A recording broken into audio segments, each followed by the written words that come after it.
and so River picks you up and puts you into an F5, and the crowd's going crazy, and she just spins you off and smashes you into the ring. Sonic Pile Driver? Yeah, no, it was an F5. Okay. Yeah.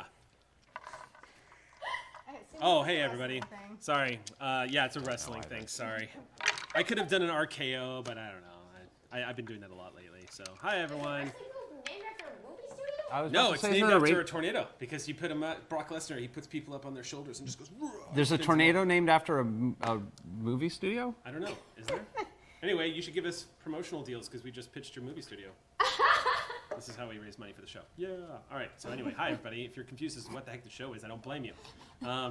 So welcome to another episode of Eric's TBD RPG. We are playing Doctor Who. I'm going to go ahead and do a quick overview of the show because I realize it's been like 6 episodes since I've done that. If you're a first-time viewer, why is this TBD RPG and not just called Doctor Who? Because originally this show was going to be an anthology RPG show where we played story arcs for a few months and then moved on to another game with new characters and stuff like that. Kind of like Foreververse, but different. And it's since then become a long-form Doctor Who RPG. And I can announce this now, in June, this will be becoming Star Trek.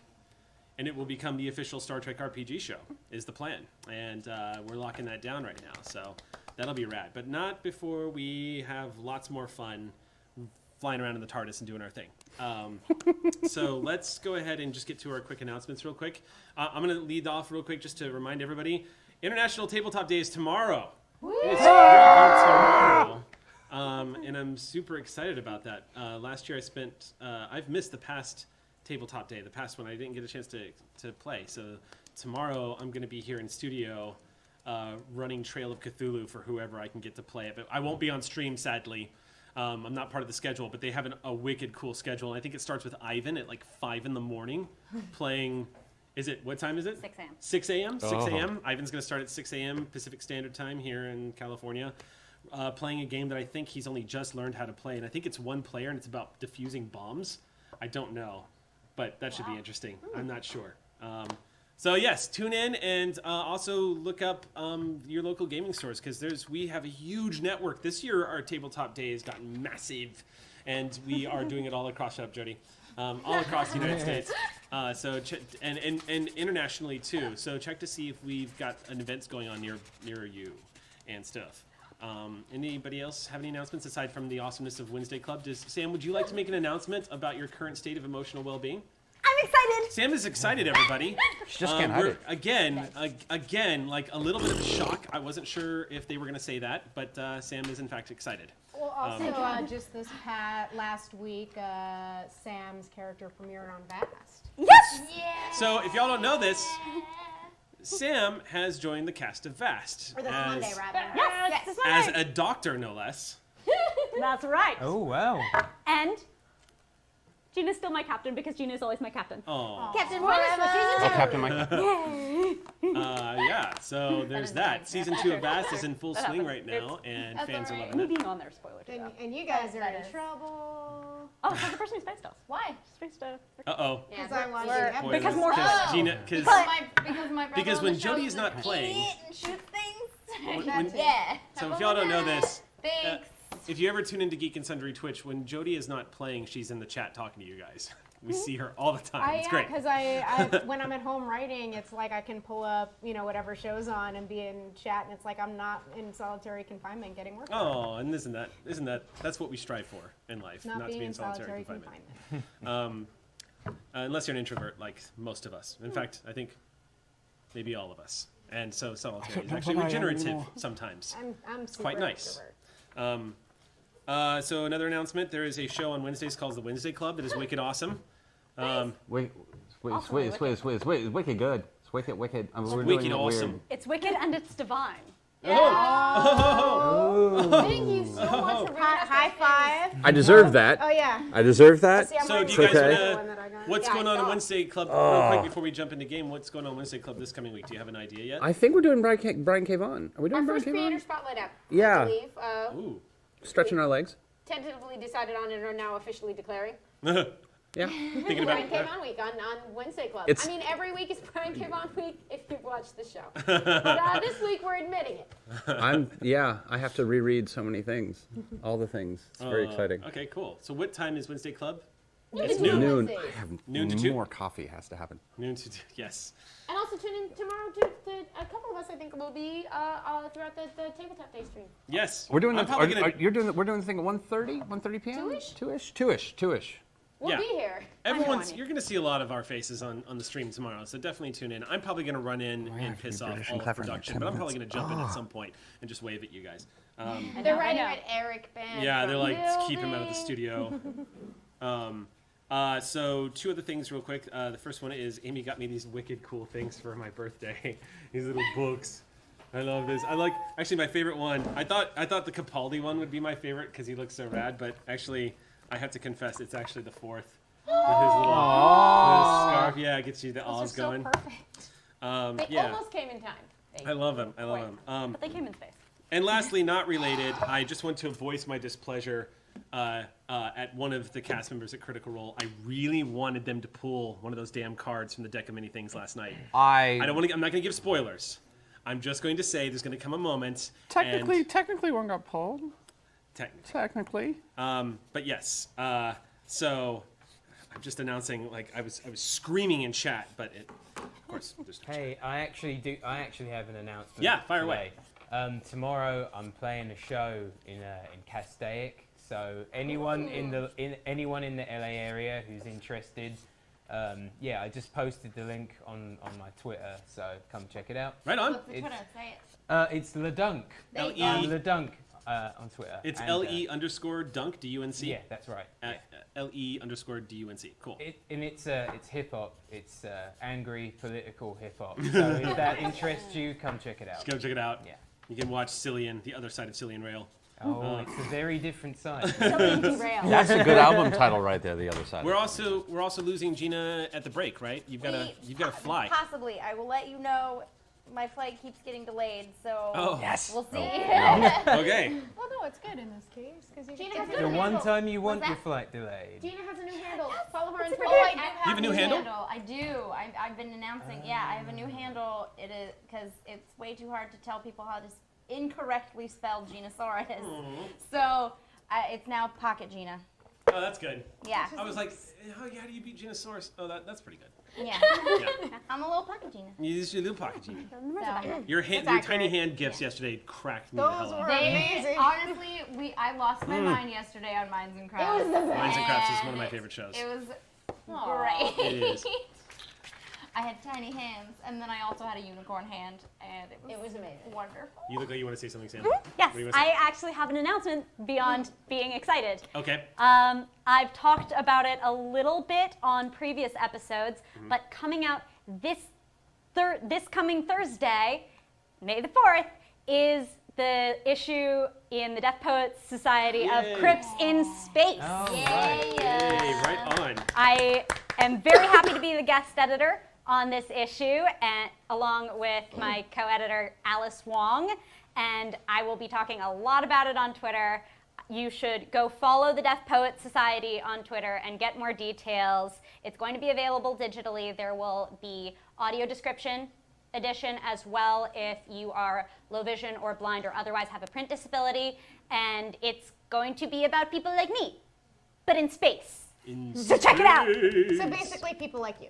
yeah. Yeah. Yeah, I like space. Okay. Congratulations! I'm so excited. We're I'm kind so of. excited too. This is pretty Really, spacey. we have some really good stuff. It's gonna be great. All right. So many brilliant. guns. You know, despite the enormity of our announcements today, we actually got done in our typical average time. So go us. Hooray. So we'll jump into the game now because that's kind of why you guys are tuning in, right? All right. So thank you, and let's jump in. Unless anybody has anything else that I'm forgetting about. No. Oh, We're good? thanks for everyone who came by my table at C2E2 last Oh, weekend yeah. to say how much they enjoy watching the show. You guys are cool. And just a general holy crap, you guys are wicked cool. Thank you for watching our show. Like, thanks for joining us for the Adventures in the TARDIS because we love the hell out of you guys. Like, seriously, damn. Like, I'm angry. I love you guys so much. I'm out of here. No. All right. We riot. And that was how the game We all ended. won. No one saw it coming. We defeated him. 15 story points. Okay, So we'll go ahead and jump into the game because we left off on a bit of a raw spot. The big reveals had happened, and some death had been doled out, and combat had happened, and then Gina almost blinked out of existence because Finn got a little excited about putting on another vortex manipulator, which kind of got the mom look from Roko, and so. Kind of got the mom look from everyone except for Cillian, who's still trying to understand like how these things work. But yes, After 11 years, so are you. so quick recap: lots of weird stuff happened on the last episode. Last episode was pure chaos because you all will try much to Talison's enjoyment. So trying to close this tear it wasn't quite just as simple as it was before. This was the largest tear they had ever encountered. It was 300 feet in height at least. And it invited things that the Doctor and most people who are familiar with paradox energy and time loops and all the other temporal sciences have never seen before. A creature made of pure paradox began to emerge from outside of reality and tried to interfere. There, of course, was a brief spat of combat that almost cost Meatstick his life at the gunshot being on the other end of Blue Death, which is Veleg's gun, who was miraculously, unexplained, restored halfway through that fight, which has been completely left unexplained. You guys encountered TGs at the exact same moments. You had conversations with Dalan Darius, the last member of the race that created the Sontarans, discovering, of course, that this planet was Sontar and the Empire had been destroyed, and all sorts of crazy stuff went down, resulting finally in the closure of the tear, the TGs being defeated, one of them accidentally killing themselves. You left the other one, I believe, in that chamber. Is that correct? Yeah. Yeah. Taking his vortex manipulator, however, basically stranding him here, but it was the alternative to killing him, which the Doctor has a big no-no against. You all managed to get back, and you're dealing with the fact that everyone has come to realize that the Master has been traveling with you in the guise of one Professor Chronotis. Not only is he the Master, but it was also revealed when the TG showed up to assassinate all of you that he is, in fact, it was at least referred to as the Lord President, which also came with the revelation on his behalf, casually just thrown in there, that he was the one that began the rebellion against the Time Lords of Gallifrey. On top of everything else. So there's quite a lot of chess pieces on the board, and no one's too sure exactly who's got their hand on which piece. And I had a nice nap. And the Corsair was knocked unconscious by a simple command word that triggered an electrical response from your implant that River gave you. You have all made it back to the TARDIS, and inputting the coordinates to the next temporal rip, the last one, that the Doctor from this universe, the number 10 David Tennant regeneration of this universe, had given you guys before his mysterious death, although apparently it was also revealed that the Master had a hand in his death. Shock. The final coordinates are waiting for y'all as you enter the TARDIS, coming back from a very draining episode through this heavy jungle, and everything that happens. I'm going to assume they all filled me in on the walk. You're kind of slowly becoming conscious. Your eyes are cracking open. In fact, this would be a very cinematic opening to the episode. Is you becoming? Well, I was awake. I was awake. At Were you? Oh, that's right. You were awake because you pulled a gun on him once you woke up. That's right. I remember this now. That was very excellent in character NPC. Yeah. Well, I was like, what would Jodie do? Jodie would try to kill him. Jodie would try to execute him right there. So you are all back into the TARDIS, out of immediate danger. Well, ish. You are in the same room with the Master, which invites its own danger. The doors to the TARDIS have closed, and the coordinates, Doctor, you have just finished punching them into the console. River steps into the console room as you all come back, looking refreshed. Looks like she's probably treated herself to a bath and has gotten cleaned up. She doesn't look like she's sick or nauseated anymore or feeling kind of under the weather. She looks quite well, and she steps into the control room, walks up the steps to where you all are, and says, "How did it go? You're all alive. I suppose it went well." Well, that's one way to put it, but It was a narrowly avoided catastrophe. Is more the way I think I'd put it. Another day, I suppose. Yeah. Right, first things first.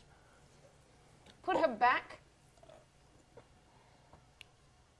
Now, I'm not River, saying... don't kill him. I'm not saying no. I'm just going to point out that if I do this for you, This is not a favor. I'm not asking you for a boon of some kind. You are going to put River back. Wait, what? She's going to be useless if I do that.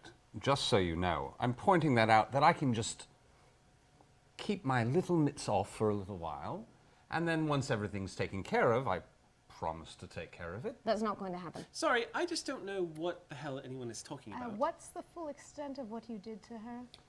Extensive. But you'll keep talking? Adults in the room, dear. So, It's not funny. It's not funny. You can say it. I don't have to. When did this old man start talking like he wasn't on his Viagra anymore? He's not who he claimed to be.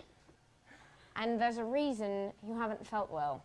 Why don't we leave it up to her? The person you already manipulated. Would you like me to explain it, or would you like to explain it? Happy either way. Look, I love suspense, but this is becoming a bit boring. River, dear, you've been manipulated by the Time Lords to do all sorts of number of terrible, awful things. Now, I happen to have basically a code that will make you remember everything that's fuzzy in your head right now. I want you to stare into my eyes. I want you to really think about these eyes. And I want to see how that makes you feel. Enough! Now, Put dear, her back now! do you want to know everything now, or would you rather wait?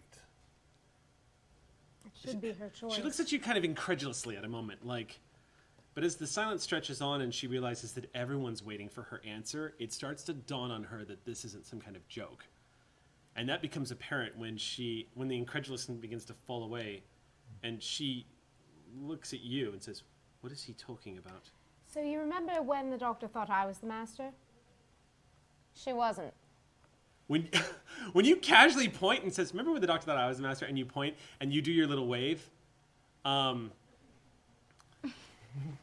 So there have been moments that you have all known River Song. She has been a very casual cavalier and also sort of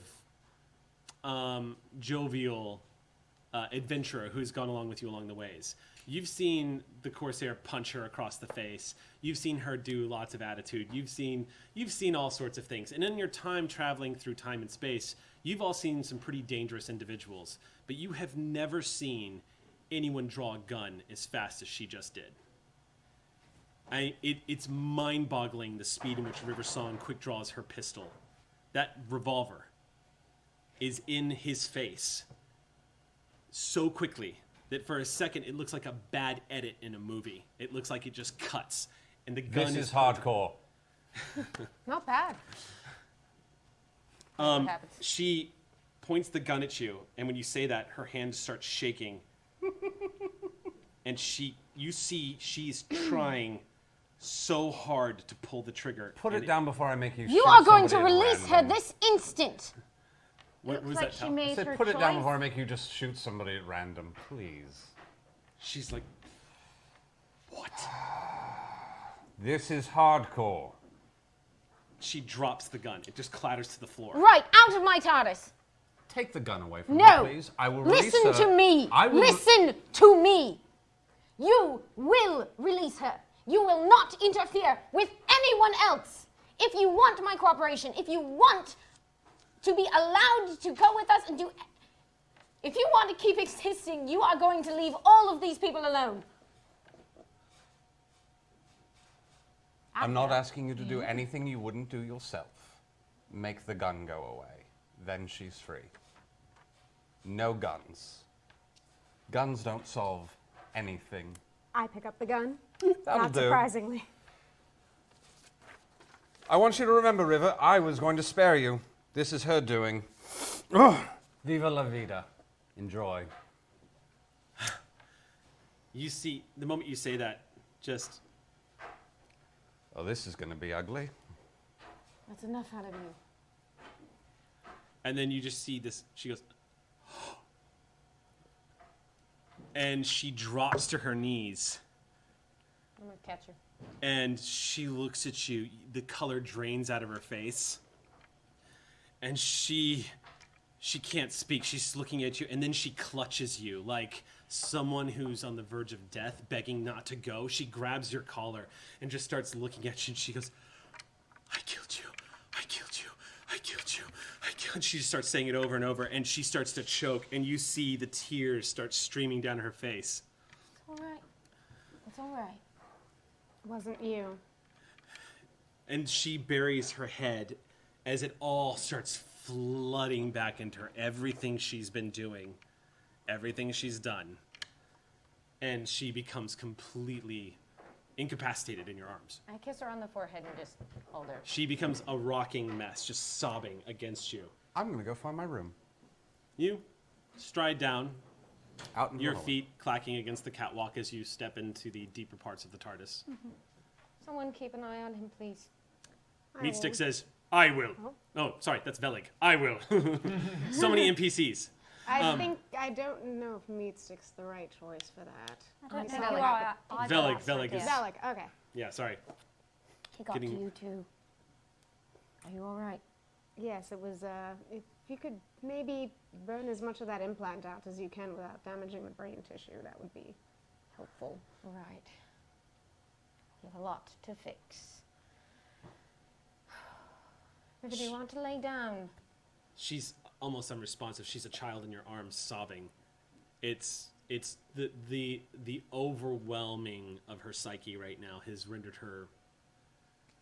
I mean, it's everything just hitting her at once. I'm just carrying her out of the room. Okay, she leans heavily against you as you escort her out.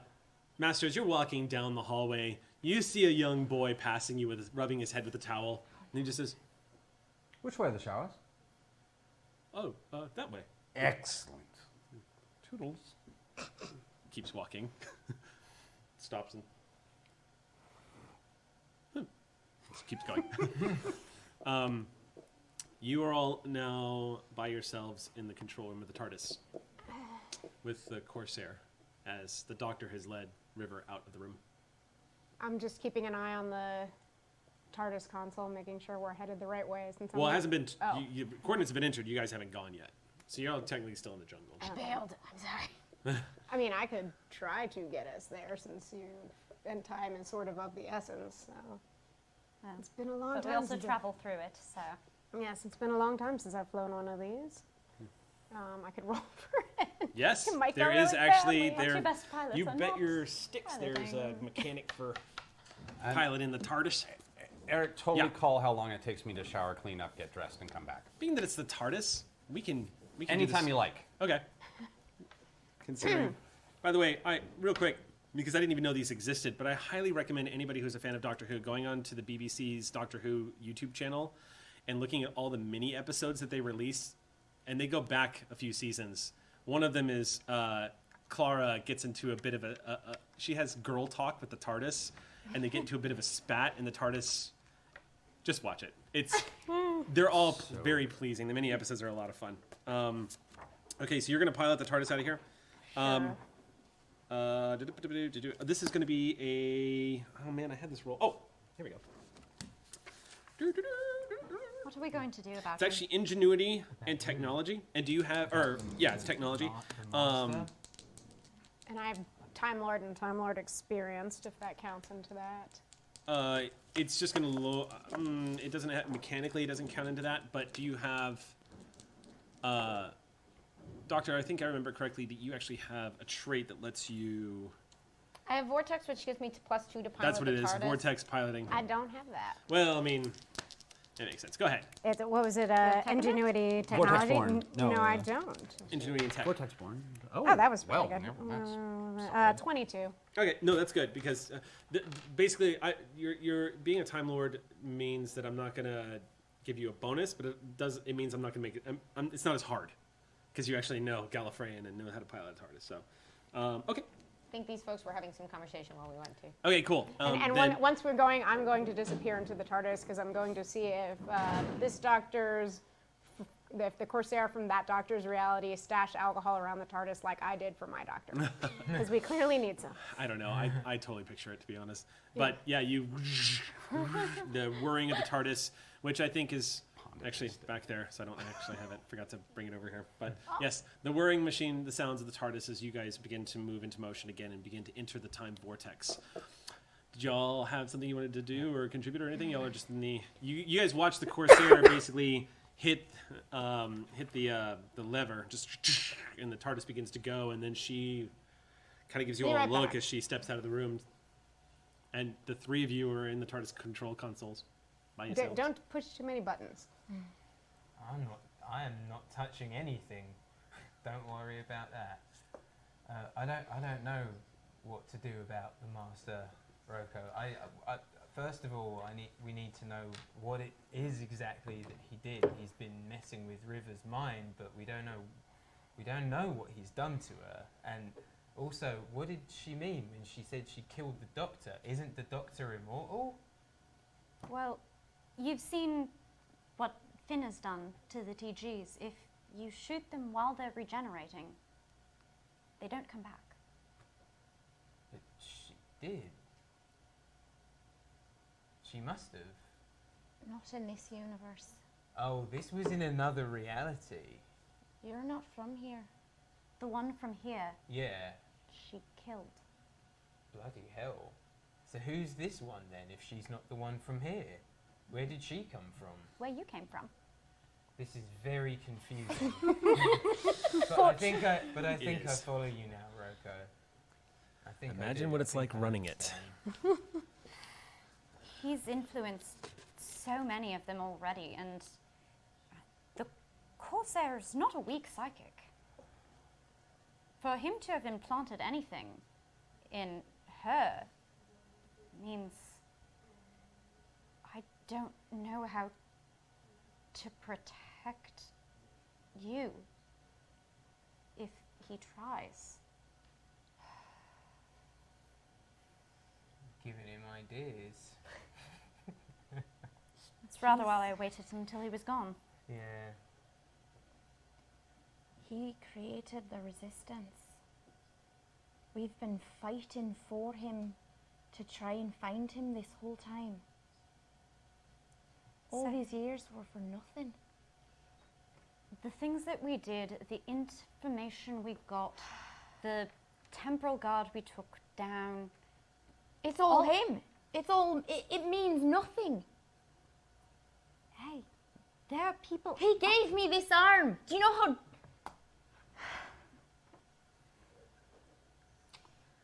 We saved people.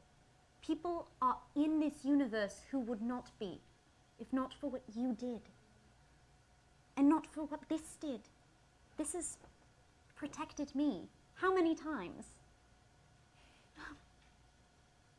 Oh, my love, don't cry.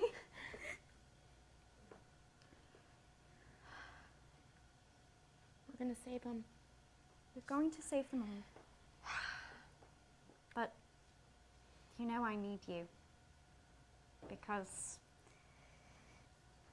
I can use my skills, but his are considerable.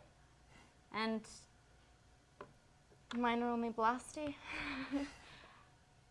I rather think that he's vulnerable to Blasty. Most of them are.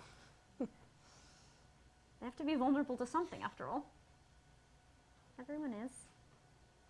Everyone has something that can get to them. Everyone has something that's important.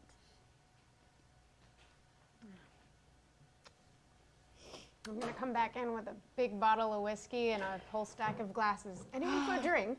Absolutely. Yes. Got any grog on this ship? Yeah, if you want to come back in. So I'm going to now re-enter. I am shaved. I am cleaned. I am wearing a 60s style double-breasted black pinstripe suit, bowler, baby blue pocket square, matching blue kid gloves, deep purple paisley tie, and I'm very clean.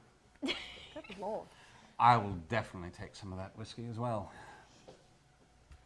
I pour everyone else a glass first, including myself. So real quick, we're going to cut to River and the doctor. You've got her in the quarters again. She's trembling, but she's managed to stop crying. You've brought her some water, and she's taking a long drink. And then she goes, something stronger next time might be better, but thank you. Glad you're back. She's like, he had me kill so many people. I'm so sorry. It's not your fault. Yeah. He's an evil man. It's what he does.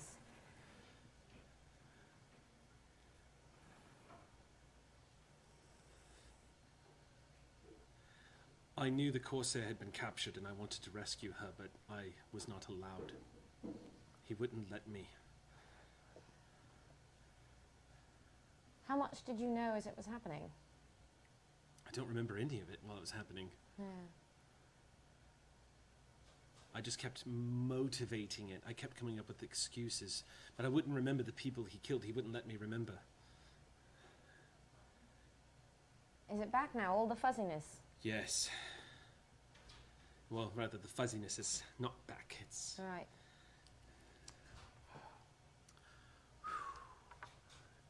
She starts rubbing her face and just... I don't want to make you relive a moment of it. If there's things we need to know... Rassilon. Right. He turned me into his weapon because Rassilon is back. Or is coming back. I don't... That part's still a bit fuzzy. So he was the Lord President. The council turned against him because they found out he'd been funding his own resistance. Or leading it, rather. I don't have all the details, but... Of course. He installed me as the leader of the resistance to be his puppet. Right. But he started the resistance because Rassilon had gained a foothold on Gallifrey. Ah. And Rassilon was the one who I'd have had... thought he did it just for fun. I think what happened was that when the paradox energies began to come into play, he started using them to his advantage, but didn't anticipate that.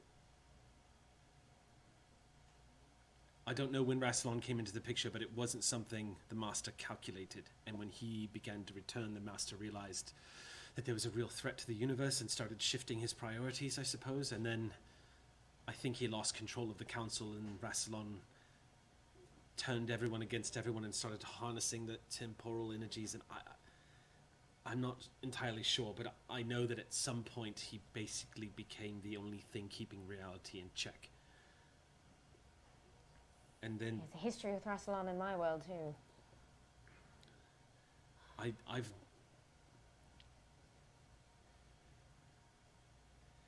Who militarized the TGs? that wasn't him. Huh. They didn't exist before Rassilon.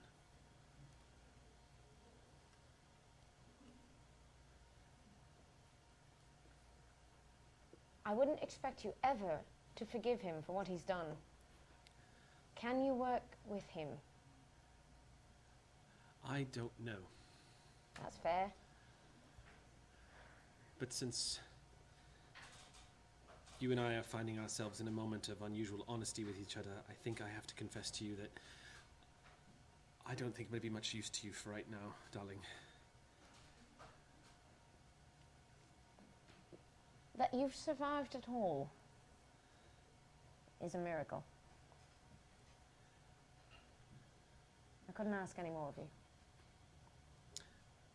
I think I need some time to find out if what you just said is even true. And she... Oh, you survived. I see you, River. You're still in there.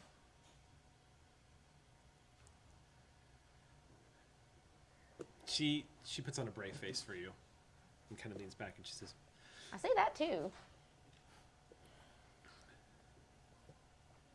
You trusted me. We went to...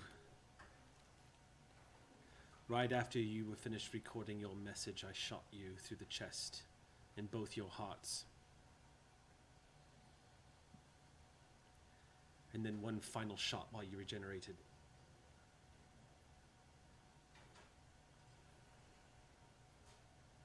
With me at the end? You were with me at the end. I was your end. I see it differently. You weren't holding the gun. You weren't in charge. You see again the tears, and she kind of... I'll be all right. Look, I know I'm not your doctor, but I know how he would have felt. I have a pretty good idea. Take the time you need. Okay. She leans forward again like she might be sick for a second, and she just kind of, I'm all right. And for God's sake, tell us if there's anything we can do to help, or if there's anything else that he did to you while he was in there. I'm processing it.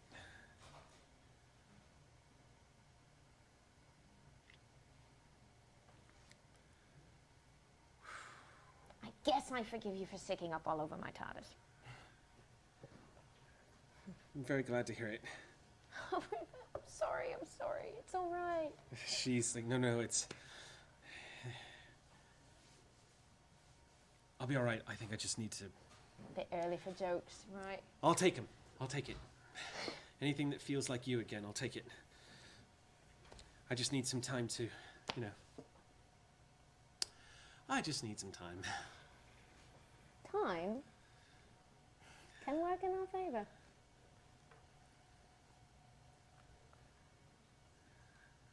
I'm gonna lie down. And she helps herself up and finishes the glass of water in just a few gulps and sets it down and moves over to the bed. Doesn't lay down in it though, just walks over to it and stands in front of it and just... You don't mind if I take some time now, do you? Not at all. And then, without another word, she turns back to the bed and just...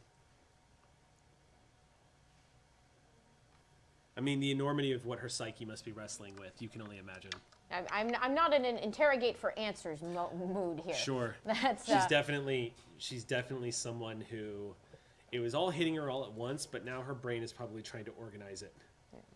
It's someone dealing with trauma who is trying to make sense of it, who's trying to categorize it, who's trying to order it so that they can process it. It's someone who's very quietly just going, okay, I can deal with this. Like, let's just take this one step at a time, kind of like, so you just see her, she's in the good fight right now. She's just against the bed, just kind of like being with herself. This is your place as long as you want it. As much help or as little help as you need. You ask, all right? She nods. You see her curls bounce as she kind of nods quickly. Rest, sweetie. And you hear that sort of like tension-breaking laugh. But she doesn't turn to face you. She just stands still for a second. But you do feel a moment of like, the word gives her some comfort. Doesn't sound as good when I say it. Close the door. When you, Story point for that. Boom! Amy gets a story point. Very good story points. I love your river. Yes. Don't forget, you guys have your replenished pool of 2 story points to hand out. Well done remembering that, Sam. We briefly covered what she did, correct? So you kind of know. I gave you the basic rundown. Yeah. That's okay. That's a lot. There's a lot. That's a lot. Okay. There's more? Oh, she did a lot. River did quite a bit. River's going to be sorting through years and years and years of daily work. Basically, River is Jason Bourne. She's basically trying to process... 11 years of... Yeah. It's been a long time. I also there's a few things that if you want to I may comment on that. It's up to you to deal. Well, I'll make it very vague. Okay. Oh my God! And as we cut back to the TARDIS control room, I forgot the announcement that there's new Vox Machina T-shirts on the store. By the way, They're so pretty. They're You said it at the front, but there was a paradox. yeah, exactly. Wibbly wobbly, timey wimey. I tried to steal one from the office, but they wouldn't let me. Apparently, even if you're director of development, they don't let you steal shit. So. Have my Sonics I can help story with that. points Thank you. regenerated? What's that? Yeah. Give your Sonics. Your Sonics got your story points back. Days. I like to say it's No, it's just- kind of a house Corsair. rule, but when we started, it's usually by scene, so you guys should have had those back. Yeah, go ahead and give your sonic screwdriver and your sonic drill, and yeah. Bless you. And the bag. Yeah, that's right. Yeah. Okay, so you proceed up to the console. Doctor, you are How familiar. drunk are they when I get back? They're not that far into their cups, as they say. Has anyone served me yet, or am I still? No, I sitting gave there? you a glass last. Bless you. But she did, yes, she did pour a classy, respecting your opponent kind of thing. The Corsair does pour you a glass of whiskey. You're all kind of quietly, when you approach the TARDIS console, first of all, you can feel the familiar vibrations of the TARDIS and I mean, you know the time vortex better than any Time Lord, and you are walking on the plates of the TARDIS, you know you're in transit. The Corsair probably kicked in the Tell buttons. me this was you and not him. It was me. Great. That's all I needed to know. Drink? Yes, but you find everybody Never enjoying their Drink. thing. Yeah. Charming Maybe smile. when we finished. Drink now. With the rest of us. Doctor, can I borrow you a moment while they're having a drink? Absolutely. I Sorry, shove maybe the glass next in your time. hand as you walk away.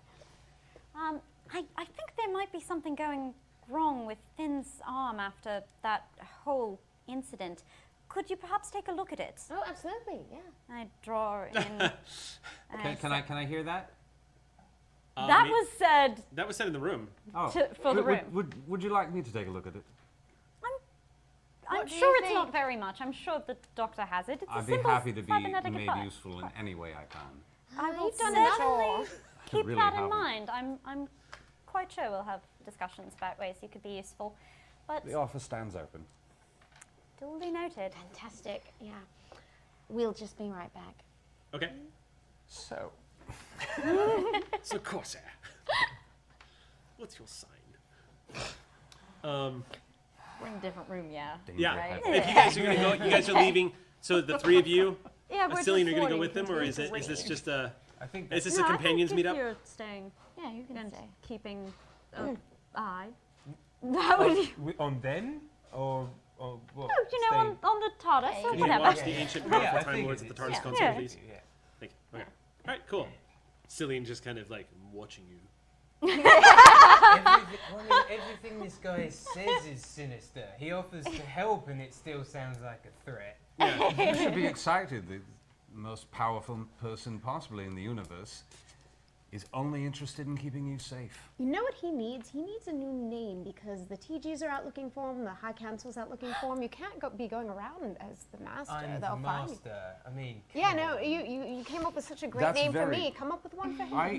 I have a name as well that I use when I'm trying to be incognito. No, but this will be an Earth name even more. Let- I let- have an Earth name. I'd like to hear what his version of an Earth name is. Traditionally, it's Saxon. That is not going to work. Oh, you're like, oh, he's a That's Tory. not- He's a Tory. Of course he's a bloody Tory. Quote of the game. Of course, he's a bloody Tory. So what would you call? Jarvis. Jarvis. You'd love that, wouldn't you? You'd love that. You can be Jarvis. Whether you like it or not. Sounds good. Challenge accepted. Okay, so you two, the three of you, kind of go off to the side. Can I just ask you a favor? Sort of recent information has been learned, and basically I got this arm through the resistance, Right. and, you know, he made it, so can you just Right, check? let's take a look at that. Yeah. Do I need to roll? I would like to No, scan it. I'll let you have this. You pull out the Sonic and do a quick scan. It's definitely. I'm looking for basic information about it. Any sources of external control. Anything that doesn't look like it belongs in a lovely, wacky cyborg arm. You know what? On second thought, for a deep scan like that, let's do a roll. Okay. Let's do a. Sonic has points to spend on this, just in case. Thank you. I'll let you spend a story point here, Yeah, but- and you can do ingenuity and technology. Thank you. Take it out. Just want to make sure See I'm what not happens. chipped or something. Yeah. That's some crazy thing that We you want to make sure come you don't up murder with us. It would on be the inconvenient fly. if your arm just suddenly started punching Yeah, you it in the would be face. very inconvenient. Or if it just started murdering people at will. A little bit of That'd be malware. If the master just named an Oasis song, could you imagine something Yeah. more horrifying, and then you start punching yourself in the Well, face? it could be worse. It I could be don't- Why Nickelback. did you pick Oasis? It could be I Nickelback. don't imagine he would make me kill myself, but Yeah. we'll see. Yeah. I have some very interesting commands I haven't used yet. I know. I don't Yes. want Like to hear that. them 29. because things go bad. Okay, 29. You get she takes her time running the Sonic down the length of your arm. All the information that's coming back through it says that it actually is in fact inspired by Time Lord tech. It's not. It looks like if Time Lords it looks like Gallifreyan technology if it was hammered together. This would be the Gallifreyan version of half-assed. But to the rest of the galaxy or universe, this is incredible technology to have. You know what I mean? But as you're scanning through it, this was probably done.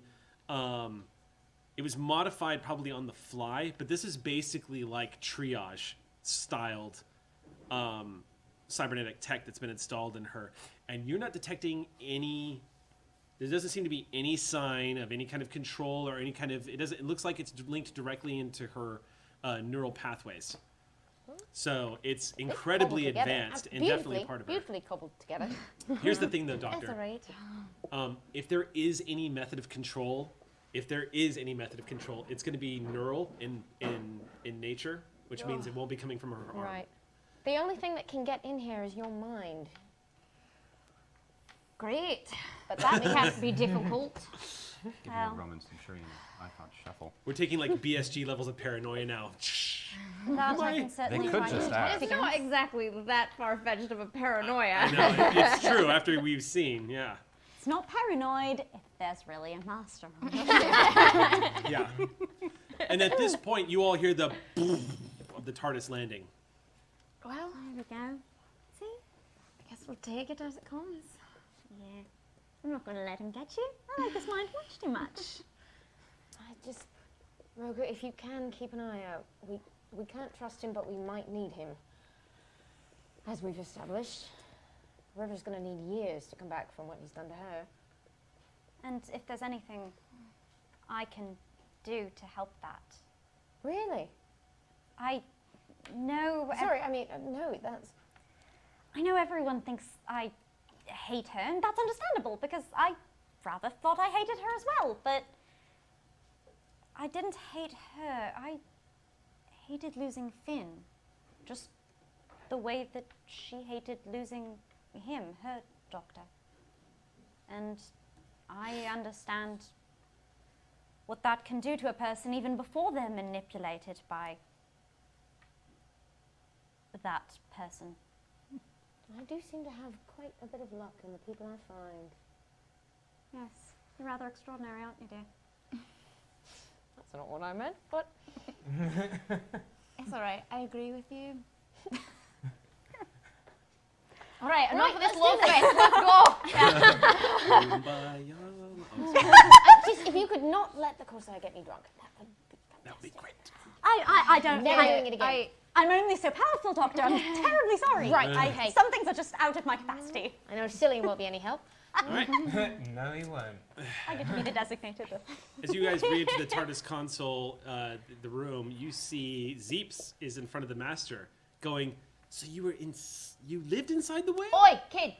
It's complicated, really. No, it wasn't that I lived inside the whale. I simply had access to it when necessary. There was a modified TARDIS that gave me dimensional transportation in and out. Zeeps is just enraptured by him. I know. Yeah. I'm gonna when you go said, and take him. okay, by you the lead him shoulder. away. Yeah. He said, what, all right. And you lead Carmen. him. Okay, he's led out of the room. You get let out of the room and just, you don't talk to that one, all right? Oh, I know he's got a lot of fascinating stories. Yeah. But he'll probably kill you. oh, okay. And he turns on heel and walks back down the hallway of the TARDIS. Have a nice time in the pool. Yep, thank you. Keeps walking. I feel like I've killed significantly less people in the last 48 hours than everybody else, and yet I'm still getting so much judgment. No, some of That's us do because- manage. But you're concerned about judgment. And I'm not, I'm just I think- observing. I think you also Also, who's weren't been worried too killed, much- by the way, by us? Just ask him. Um, No. Nobody. That's not. There were TG. some. Doctor! time she- Velig approaches you and says, They spliced "What would you like themselves. us to do, One Doctor?" flinch, one knock. Yeah, we're good. Huh?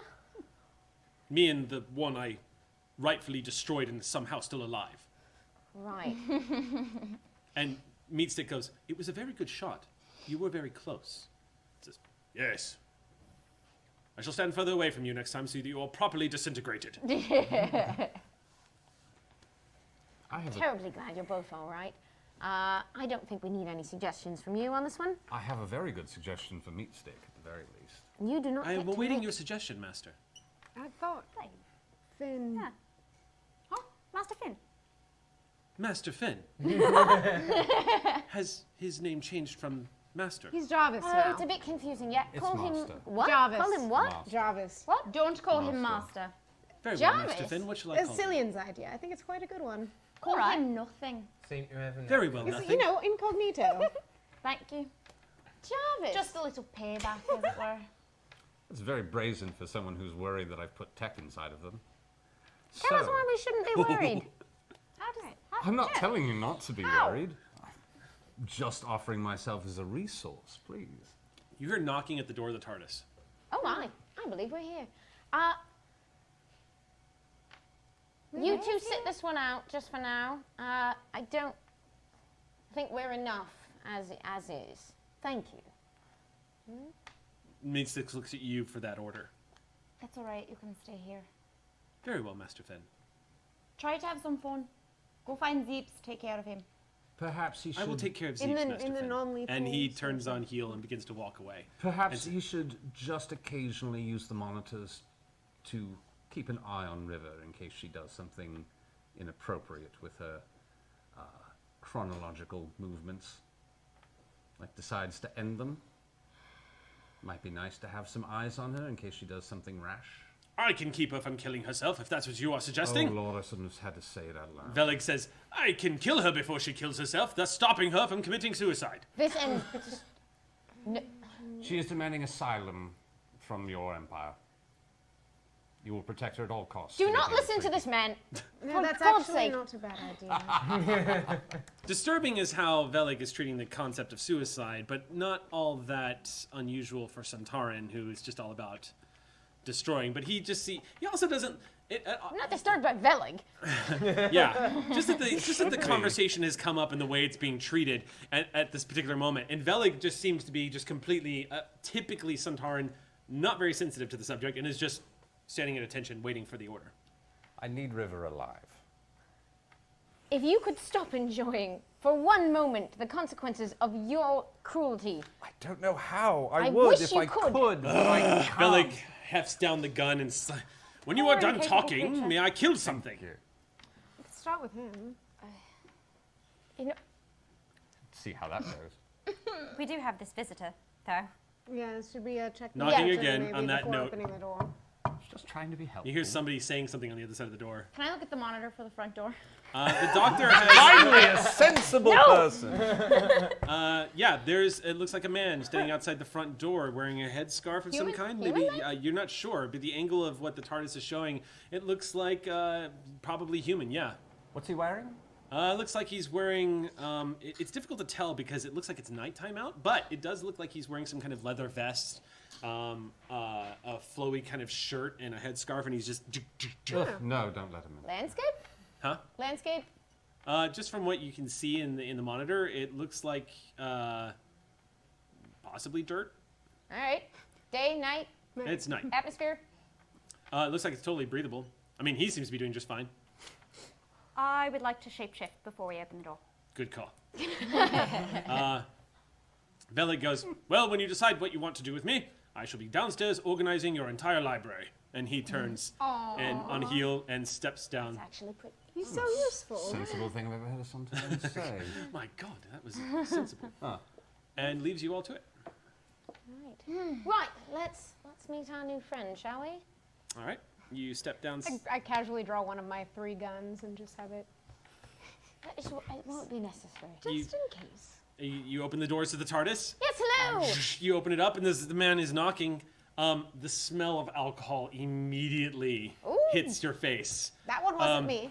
This man is wearing a flowy shirt, a red sash across his hips, a leather breeches, boots. He has a rapier at his side, a flintlock shoved into a belt right here. He looks like he's missing a few teeth, scraggly beard, oily face, drunk as hell. And he looks at you and he goes, "Oh, sorry, I thought it was the pub.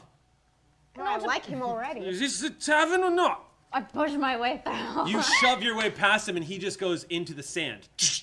And you see standing in front of you is a massive street celebration of all people who look exactly like him. And there's people in the street laughing, people getting drunk, people in various states of clothedness. And it looks like you're on an island. You see tropical trees everywhere. It's a starry night. Wind is blowing. Lots of laughters. You hear some gunshots. And you see a couple of people walking by you guys and just kind of look at you like, whatever. Can we see the ocean? Yes, it's right I behind yell you. back into the TARDIS, Zeeps, get your boat out here! Takes a few moments, but Zeeps comes running up and goes, "He didn't kill me, I'm still alive." No, I know. I just take him by the shoulder and I go, that's the ocean. So he steps in the sand and he's like, what is this? And then you turn him around and he goes, and then he just looks from horizon to horizon. And even though it's nighttime, so it just looks like blackness out in the dark, the starlight is enough to light, and the moonlit path going down the waterways is low tide.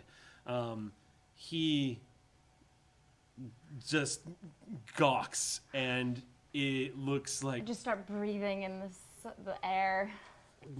And he goes, "Oh my, so much cooler than asteroids." Isn't it beautiful, Piggy? You all smell the ocean air, that familiar scent of salt and seaweed. Oh, I'm very happy. Yeah, This is hell. Now we're even happier. yeah. Finn, it takes you a moment as you're looking around, but this all looks very familiar to you as you're looking around at all the I people. think I've kind been kicked out of here before. I think I have too. yeah, I mentioned how much you two have in common. lots of people Apparently. walking by. Huge celebration Do I taking place in the recognize- streets. Anyone or anything? Nobody, you don't recognize anybody. This port that you're in, which is clearly some kind of port, Yeah. you do recognize there are ships in harbor. A few two-masted ships. You see a few single-masted, like schooner-type vessels, which Yeah. are typically used by buccaneers to raid ships passing too close to islands. You see a couple of three-masted, big frigates and stuff. But if you didn't know any better, you'd say you're right back at home. Yeah. I grabbed the nearest drunk person and oi! He goes, "Ha! Merry Christmas!" And he grabs you and puts his arms around you and kisses Happy both sides. Christmas. Where are we? What? Oh, we're about Sorry,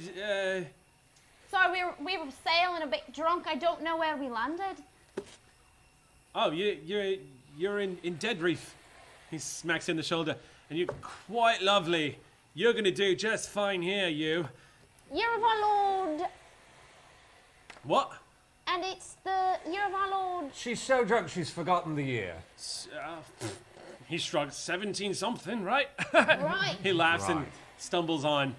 "Happy Christmas, everybody!" And everyone, you hear a few of the people go, "Happy Christmas!" and shouting out. Well, they're so delightfully happy, aren't they? Oh, I'm back on Filthy. that. That's pretty nice. And a couple of gunshots in the air. Just Be on the lookout. Yeah? Have you been here? I mean, you've been to one of these places, you've been to them all. They're going to be a bit overwhelming. I'll use that word. Overwhelming. It definitely seems like Earth, and everyone here is celebrating Christmas. Because thanks to you, the fans, yes, this is the Doctor Who holiday special. Yeah! Because it was requested. Bah. So that means Bah, everything's humbug, going to be humbug.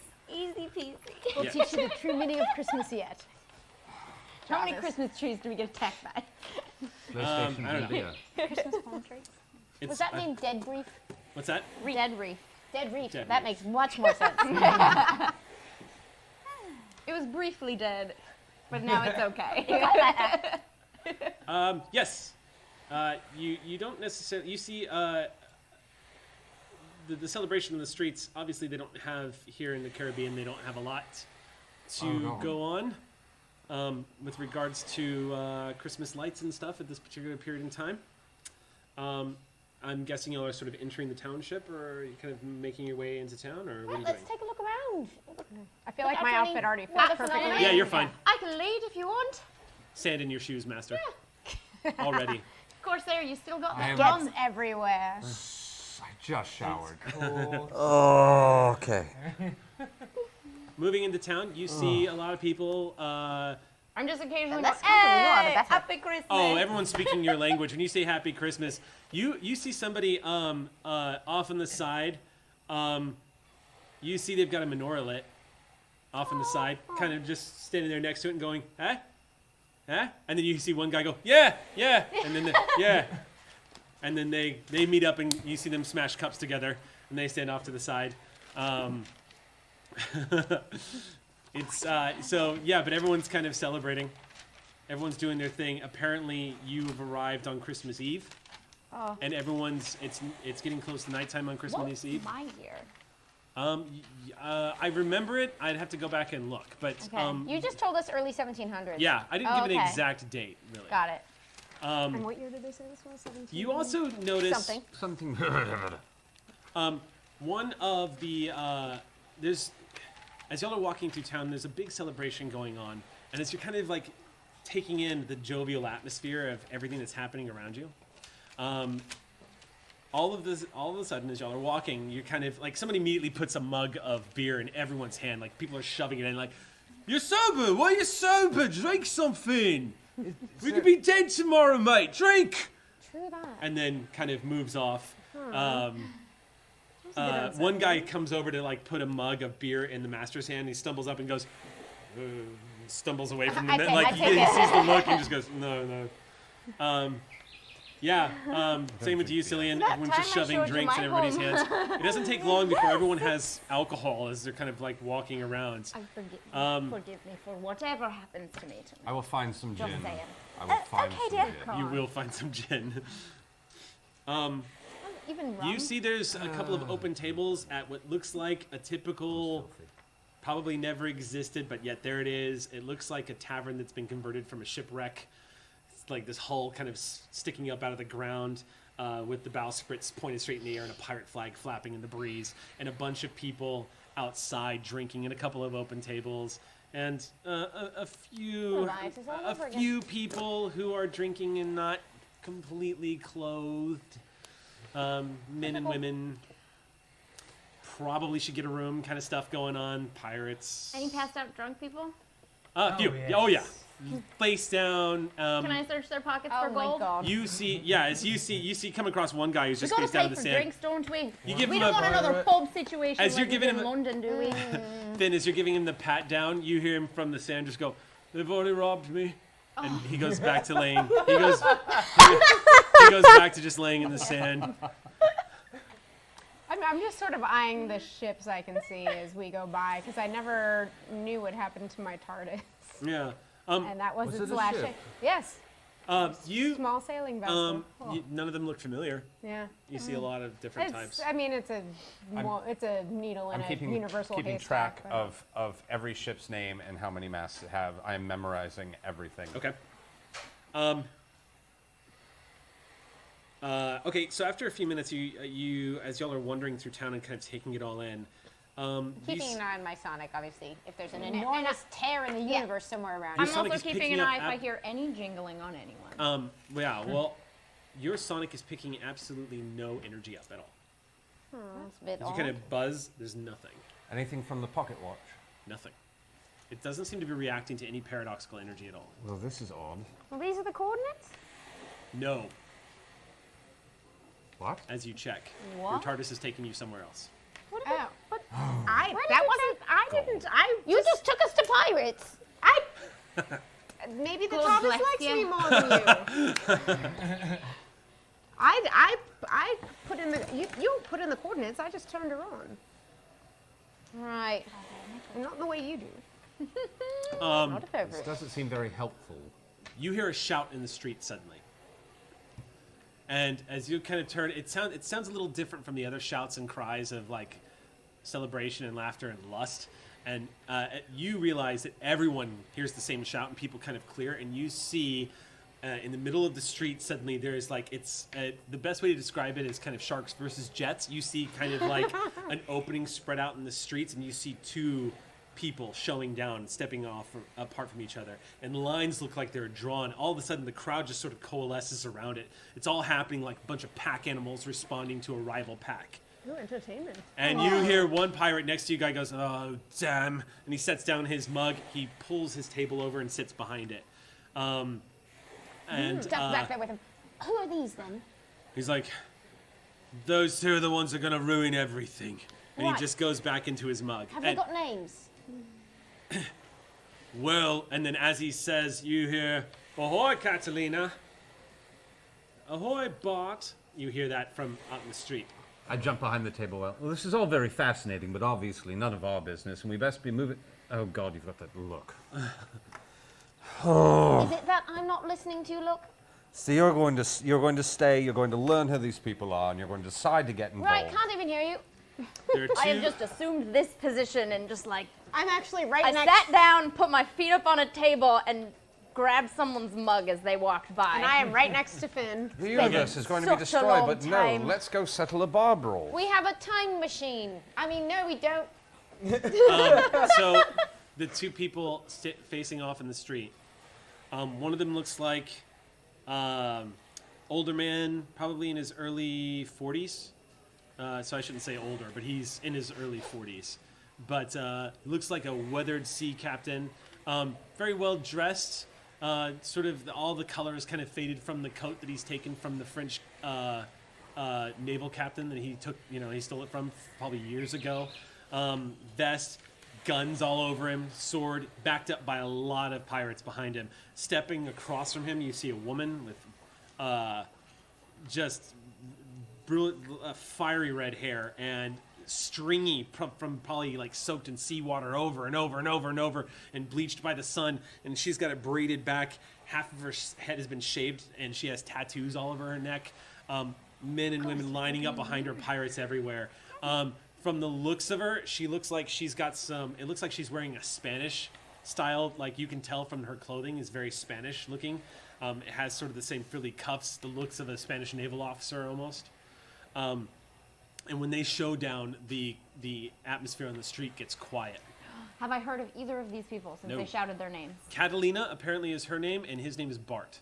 And You've I've heard of the never name heard of- Bart. Okay. The name Bart is actually a very common name, but there have been a very famous few pirates that have. Captain Bart was a very well-known pirate during the golden age of piracy. Yeah. Do you have a knowledge check for it? He That's what I doesn't. want to know. Like, Yeah, if has you want to do a Finn- knowledge check, yeah. sure, go And ahead. actually, Mike. I do Didn't know too, about them. since Sure. I tended to hop around. Bartholomew here. Roberts.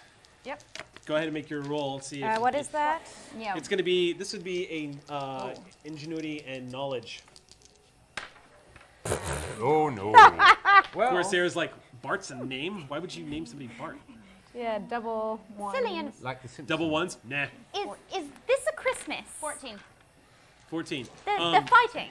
It doesn't Doesn't look like Bart. Christmas in my Probably time. But, doesn't look like I mean, the- who the- knows? Doesn't look like I- the one that I've Things heard were of. very You, different yeah, back you've seen the wanted posters and everything. This Yeah. guy doesn't look anywhere near close I to him. don't Different know. colored hair, different then. body It's, build, different height, different I've everything. never heard of Yeah. shooting as a Christmas tradition, but I mean, these are pirates after all. I mean, this is after visiting your You've clearly time. never been to a good Christmas. Oh, I love a good shooting on the morning. It I guess depends it's on your night. definition of good, really. Eric, can I knowledge check as well?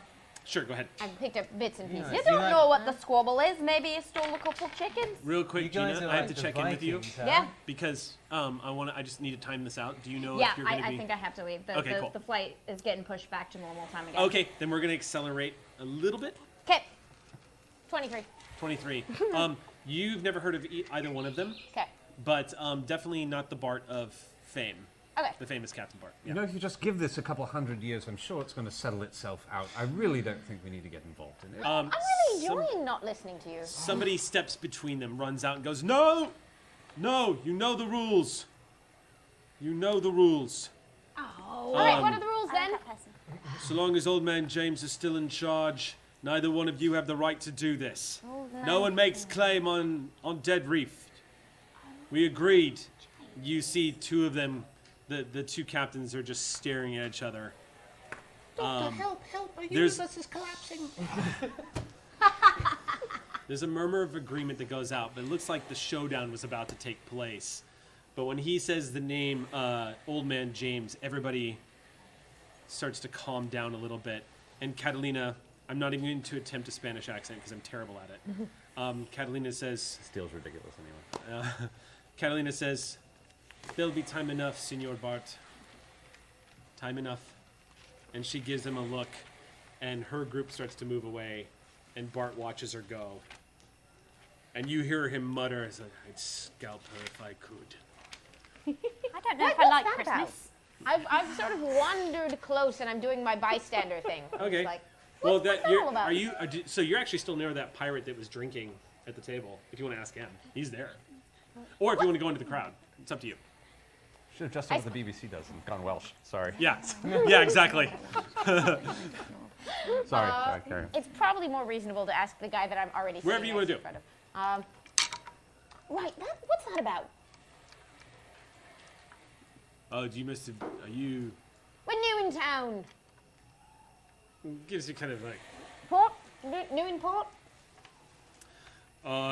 Yeah, that's Captain Catalina and Captain Bart. They're the two, commodores who both want control of the reef. And Old Man James. He's the James. one that's got control of the reef, but he's gotten old, so the piece is breaking down. He lives up there, and he points, and you see up just outside of town, kind of like just up the hill, you see a very large manor that looks like it's falling apart. Oh, it's a man on a hill. Nothing I was ever just goes gonna say wrong that- when you that- go that- to talk to a that man on always the goes hill, well. does it? It's not far out really of town, fine. like a 4-minute walk. Why not 5? Because 4 is a great number. That's why. But yeah, just up the street. Good, basically. sir. Would you also happen to know what ships these two fine pirates are pointed on? As I Yeah. watched, as I... Bart captains the Fools. The what? The Fools. The Barts is the fool? And Catalina, she pilots that, what's it called? The frigate, the one that's, the Alexandria. It's Alexandria. Yeah, Wait, what?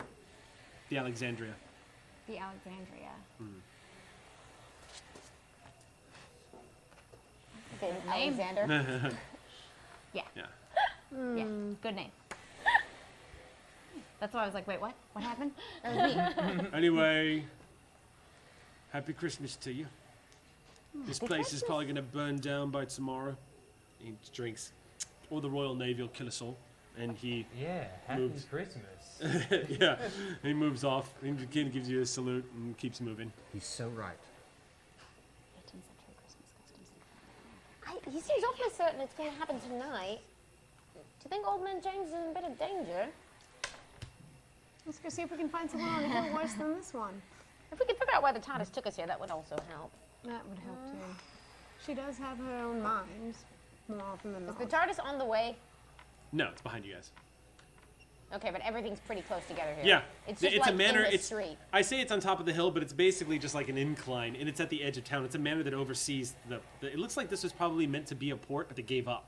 So they probably built a governor's mansion, and then I'm guessing from the looks of it, the pirates arrived. That's kind of the way it goes. Is there a governor's mansion? It's in total disarray. Oh, It's okay. barely called a mansion. It's a larger house than everybody else. But yeah. Let's go there. Please lead on to the giant metaphor on the hill. Right. Let's just take a look around, shall we? All right. Me? You find yourself standing in front of the governor's mansion.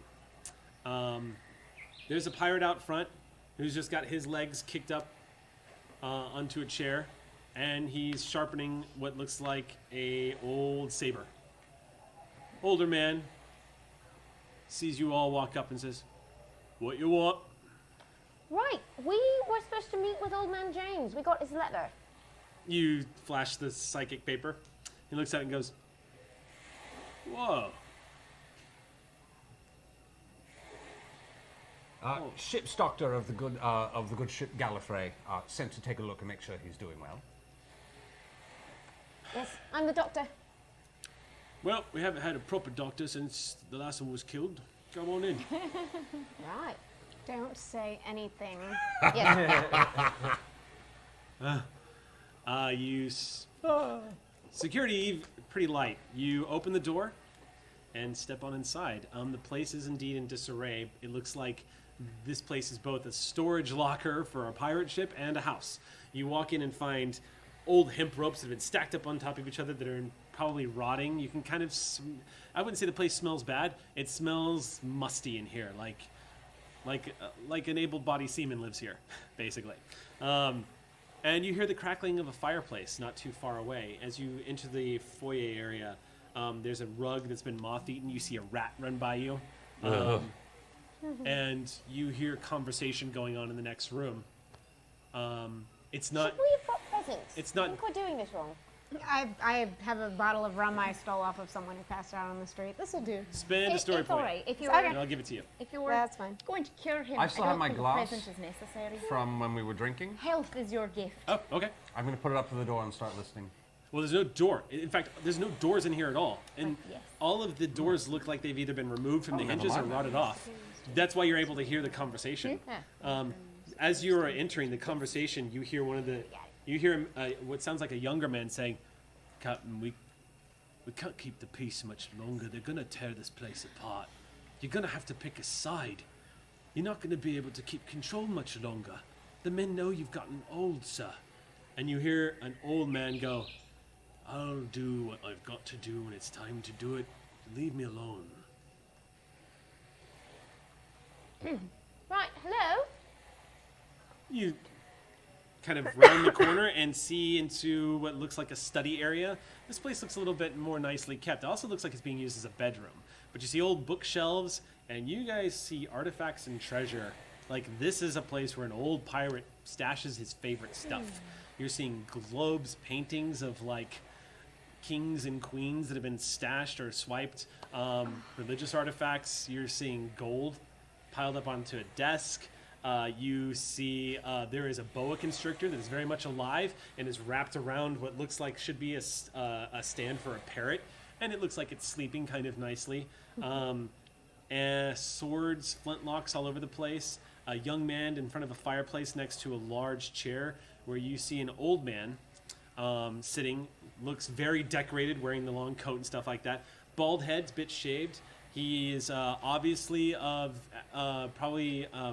the best way to describe him is he looks like an old sea salt, like most people around here. Weathered face, and judging by his accent, because I'm terrible at it, but he is African. He has black skin.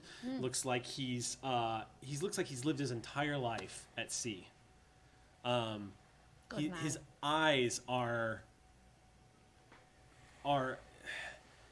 you kind of get the impression the moment you spot him that you're not looking at an evil pirate just from the looks of him. He kind of has a kindly face, but a face that has seen some shit.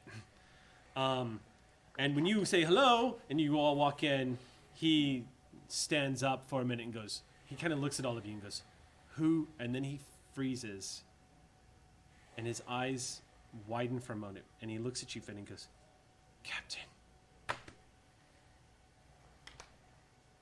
Captain, it's you." Oh, damn! I don't believe it. You don't look a day older.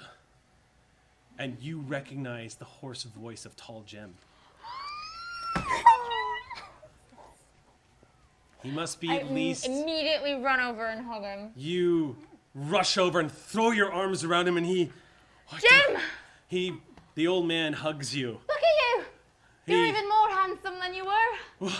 I don't understand what's happened. He leans back and looks at you, and he's... You look just as beautiful and fearsome as the day you last captained the ship, and... What in the name? He looks at your arm. Captain, what... I had a bit of a battle wound, as it were. What happened? We were in the storm, we were in the fight, and then the flash of know. light and those two creatures appeared and took you. I know, it's a long story. It has to do with the weather phenomenon. Hello again. It's lovely to see you. Doctor! How... Done well for yourself. Well, I took captain of the ship after you disappeared, Captain. I took command of the ship. I sailed them in for years after that. It looks like you've done well for yourself. We did what you always dreamed of, Captain. We made a place for ourselves here. Lived like kings for a while. No one to tell us what we could do and what we couldn't do. How's the crew? Well, How's Piggy? one by one, they kind of scattered to the winds. I haven't heard from Piggy in decades now. But last I heard, Piggy was doing quite fine. Piggy had her own ship after a while. A lot of the men went to Really? follow her, yeah. I became That's a not commodore. surprising. A Commodore? Captained 4 ships, pirate vessels. Piggy took command of one of them. That's impressive. We did all right. He just shakes his head and says, "I can't believe it's you. I never We've thought been I'd see you traveling. again. Friendly climates. This Keeps her young. is the best Christmas in years. Can I pour you a drink, Captain?" I wouldn't have it any other way, Jim. He says, "Boy, fetch me the Spanish grade. Fetch me the gin." And Now, you, who's this? the master just, I was looking at the snake, now I'm not. yeah. Oh, this is Sean, first mate. He's a good lad. Sean says, "I'll go fetch the drinks." And he moves off and says, "Pull up chairs. We need to catch up. What have you been doing? What's it been like? Where did you go? Who were those people that took you?" Oh, it's a long story, but basically, I've had my own battle, and I want you to meet someone.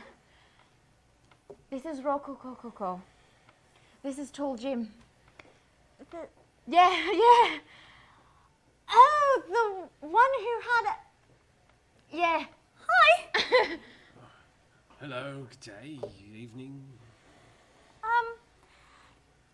Happy Christmas. Yeah. Happy Christmas to you. And then suddenly, And you remember Cillian? he Remember me? I dangled off the back of your boat, Hey, yeah, I remember. coming out of the rudder. You saved our You lives fixed that our day. ship? Of course, I remember that. Hadn't sailed a day in your life, and you ended up saving the ship. And I've still only sailed one day in my life. But it's great to see you again. He points mate. at the flintlock. No, I have it. Oh, you have it. Okay. Yeah. So never mind. He points at the flintlock and says, "Is that the same gun that you had?" Yeah, one shot left. I'm saving it for a good reason. Suddenly, you see he just kind of, you see pain on his face, and he clutches aside from it and says, Tell me what's wrong with you.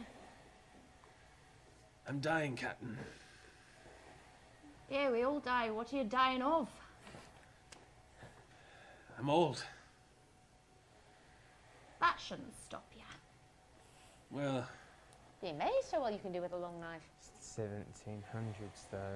Yeah, no, he's probably like 30.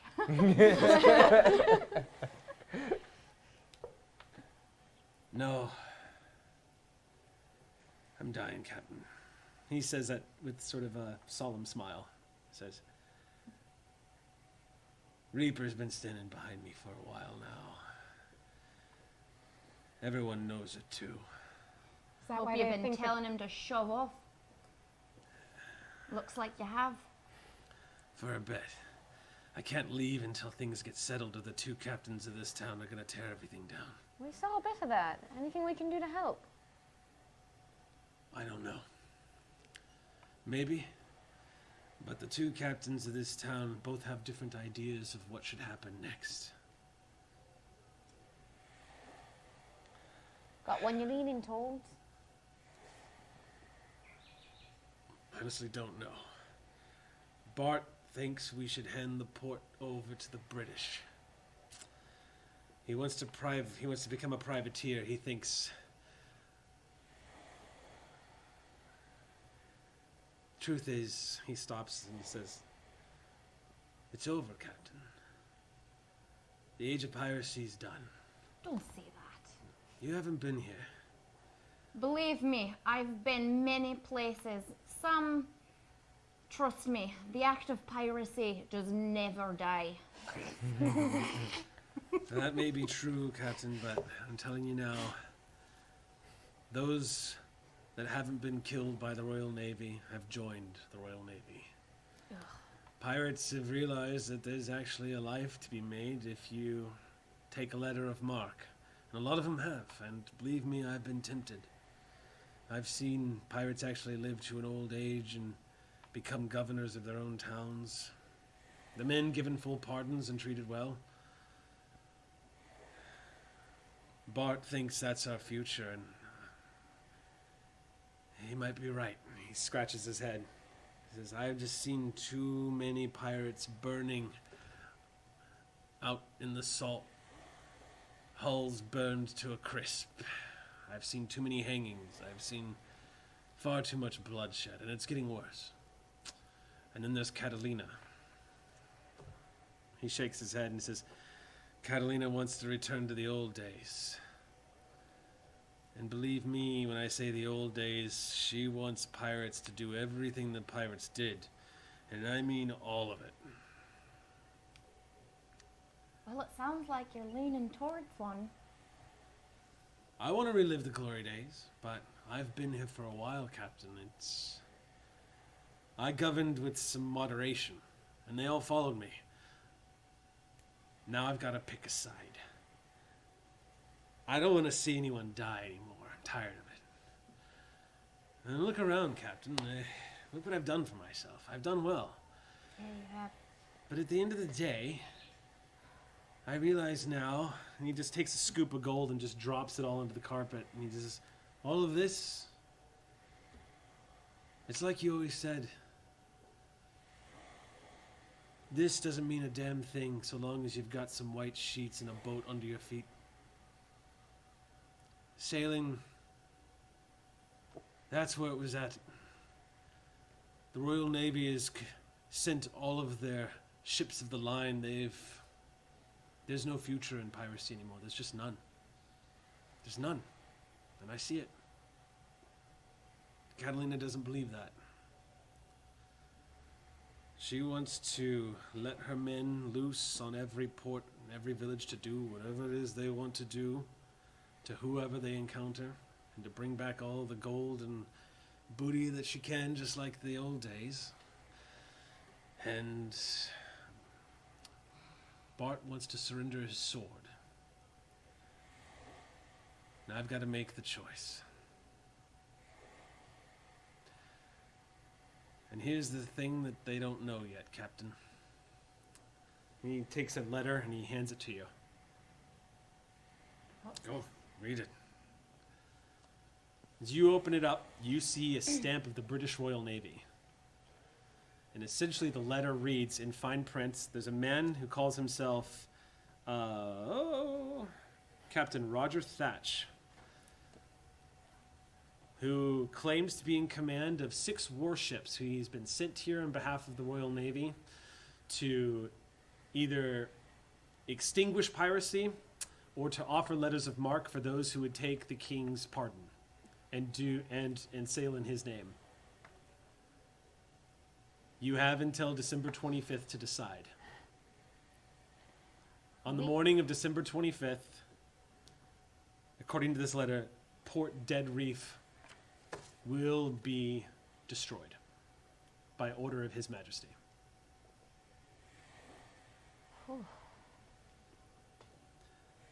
He leans forward and says,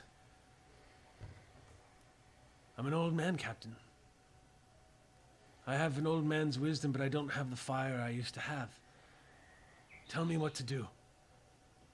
One more time, Captain. Give me an order. I'll do anything for you. You know that. I know. What do I do?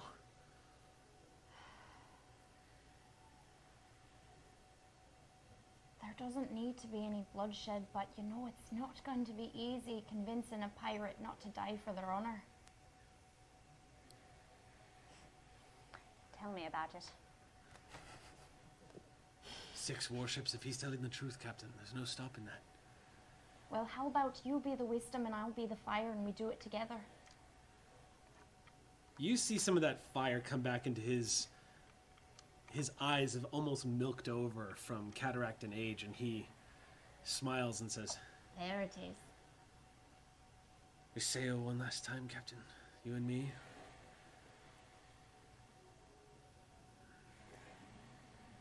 Doctor, would you be there too? Of course. Provided that she doesn't run into like an even more adorable orphan with a hangnail on the way there. We're not listening to him. This is Jarvis, our manservant. I've been talking to the snake. Let's see. You over there doing your Slytherin thing with the snake? I've been interrogating the snake. Okay. It's a bit dotty. Tall Jim. This is so frustrating. Tall Jim gets to his feet.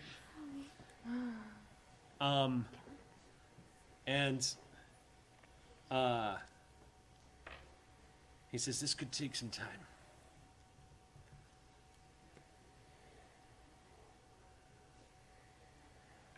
But I think we can get it done. We got lots of time, believe me.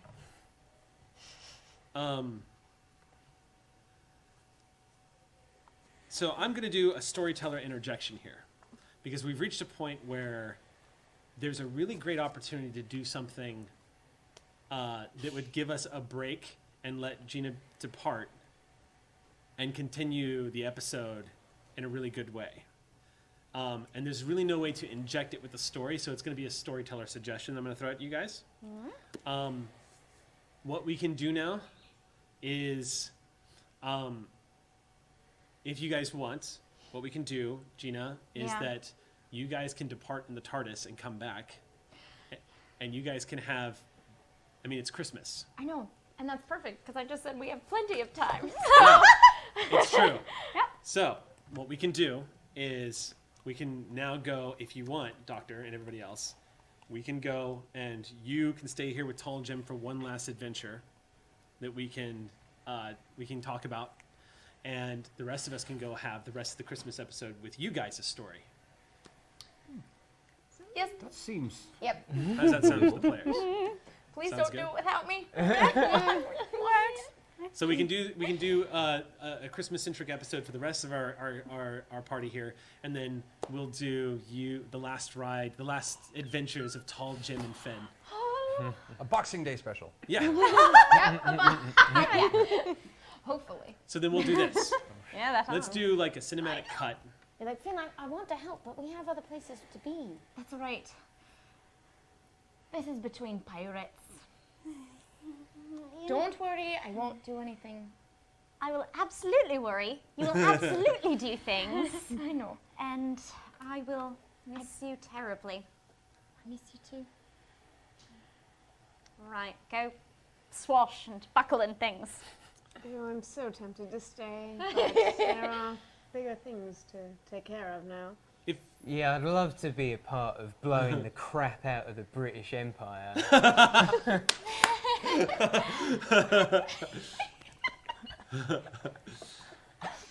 Okay, so then we'll do a cinematic cut. You guys are saying your goodbyes in front of the doors of the TARDIS. You've done your hugs goodbye. Tall Jim is standing there next to you. He's leaning on an old pirate cane made of ivory and all the old school style, like very decorated cane that was probably belonged to a British or Spanish nobleman. He's leaning against it and he says, "It's good to see you again, Doctor." Good to see you too. He offers his hand to you. He grabs your forearm and gives you a good shake. He says, Bracing. "Thank you for bringing my captain back to me for one last adventure. She's done an awful lot of good out there. She's the reason why I wanted to keep sailing. This She's is a done a good lot way of to good go. here. You've done a lot of good here. Still some more good to do, I think."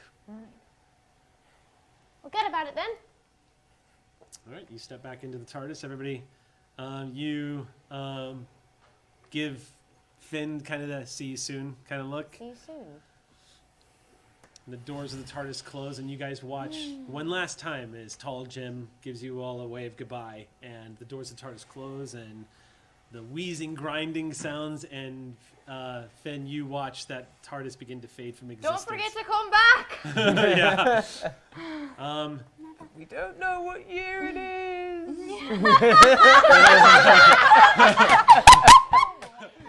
You're in the vortex going. On that note, Wait, did we ever get the address? Oh man, did we get their cell phone numbers? So funny. How many times has the doctor promised to come right back, and it just Doesn't. well, Yeah. Yeah. It's nice. she didn't have a Rocco then. She was going to find Finn, That's true. no matter what. So then, well, let's do this. It's 1:41, so we're only 4 minutes away from our break. So when we come back, we'll finish off the holiday episode. And Gina, we hope you have a wonderful trip. Thank you. Where are you off to? I'm just going to Chicago for a wedding. I just got back from Chicago. Yeah, I know. Can you please just eat exorbitant amounts of pizza for me? I'm gonna eat a lot of things.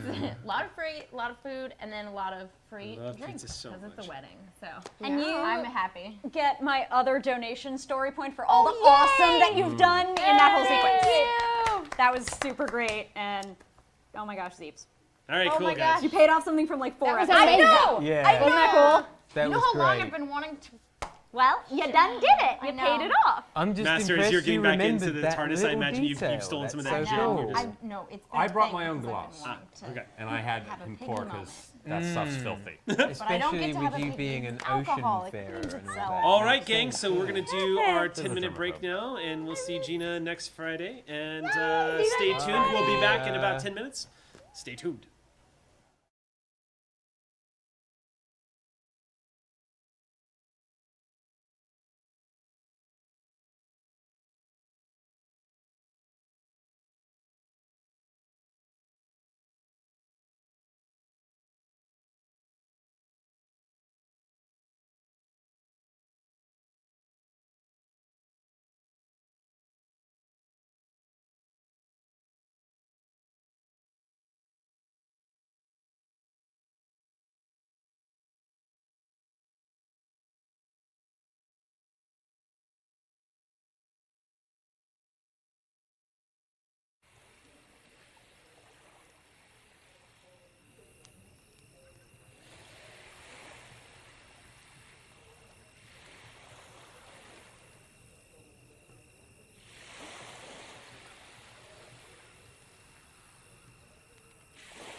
And welcome back.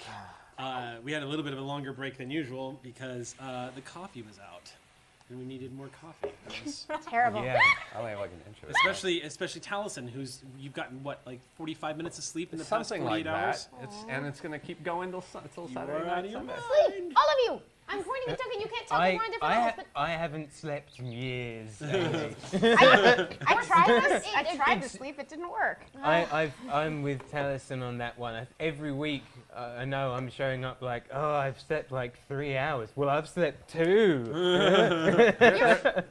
Yeah, no, there are just too many friends in Europe that I have to tweet at 5 o'clock in the morning. see, when all I'm been up there. in the middle of the night, like I don't tweet because I'm like, then you'll know that I was awake at 4 a.m. and I should just be like, whatever. You ever scroll and you're like, I want to like this? I'll save it and like it at 8 a.m. so they Yes! don't know that I was up at. Yeah.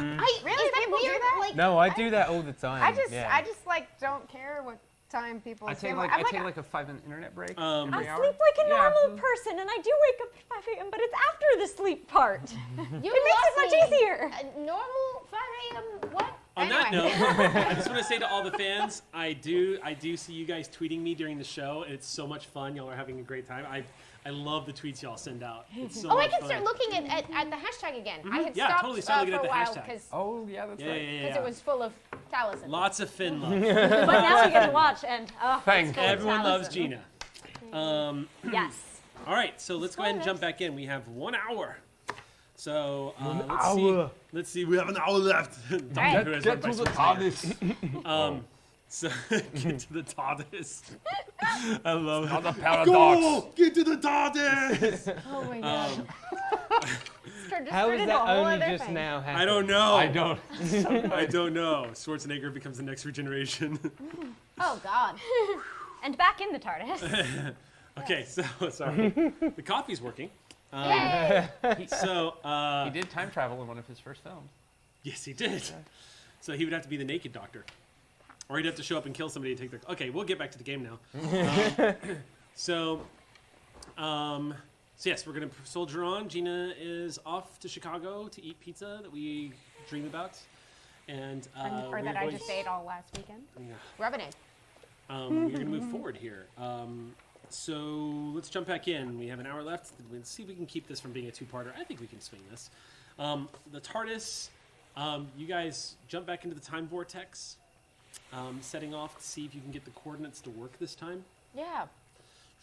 I could just take a look around as we're doing that. You've sort of. inputted the coordinates. Yeah. As you're flying through the time vortex, Doctor, you're looking down at the console, and you're just kind of monitoring it this time. And suddenly you see the TARDIS, it changes the destination. It's doing it again. Where's it going this time? And then, and you hear the arrival sound. Atmosphere? Currently, it's about the atmosphere. currently about 32 degrees outside, 32 degrees Fahrenheit. Ooh, bit chilly out there. Shall we take a look? All right. Yeah, why not? Taking us Um, out of our way. you open the door and step into the snowy streets of London. During late afternoon, looks like what would be considered modern day London. Oh, we're back on Earth. And as you step out, you see a few people walking by wearing Santa costumes and ringing a bell.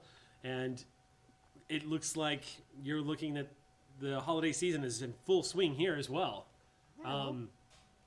Once again, the TARDIS seems to have inadvertently diverted you to what looks like to be at least Christmas Eve or possibly Christmas Day. And as the police box materializes, you all are all stepping out, and you see the first thing you notice is life is going about normal, but there's a small 6-year-old boy who is holding his mom's hand and staring at you as the TARDIS has appeared, and his lollipop falls out of his mouth as he's gawking at you. Charming smile and wave. You wave at him, and he's, "Mommy," and then he gets dragged on by his mom into the streets as they cross the road.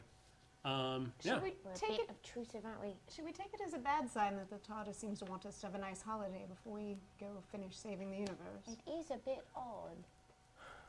Can we worry about that later when the carnage and death starts happening again? Yeah, Cillian. the familiar sounds and smells and feels. This, Yeah. you know instantly, even though you Yeah. don't have like that feeling of the universe, you are damn well aware. He has feel the turn of London. Yeah, the feel Yeah. of turn of London. You have I arrived, know what London is. I you've know what arrived London at your looks year like. in London, Yeah. basically. It's my time. Yeah, you step out into the snow, and oh my God, you're home. Yeah, Doctor, I've been loving going on all of these journeys with you, but Finn's having her time. It's just really great to be back here just for a minute. I want to find out why we're here. Right. I'm assuming it's got to be something we're supposed to find here, right? That If would the be- TARDIS brought us here. Very Seems helpful. to be something Um, odd. Any, just for the record, any signs of the tear? a little bit. What are you reading, Jarvis? A little bit of temporal energy is definitely registering. I spy with my little eye something that's a bit odd. Yeah, that is. There's some sort of energy around. Although remember last time we were here, TG's found us. Yeah. There was a tear here then too. Is there a newspaper around or something Yes. somewhere? What year is it? It is 2017. December 26th to 5th? It's December 23rd. December 23rd, 2000. Oh, I'm sorry. No. Blah, Ah. 24th. Forgot about December what I have 24th, planned. 2000.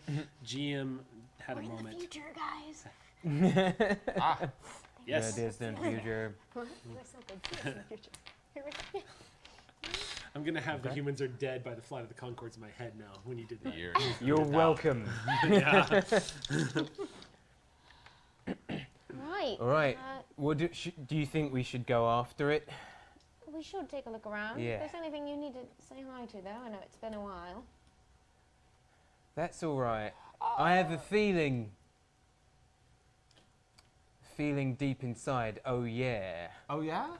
Oh yeah. That if there's something for me to find here, I'm just gonna find it. That seems to be the way of things with you, Doctor. You've got a bit of magic of your own. Let's go then. Everybody had a good time.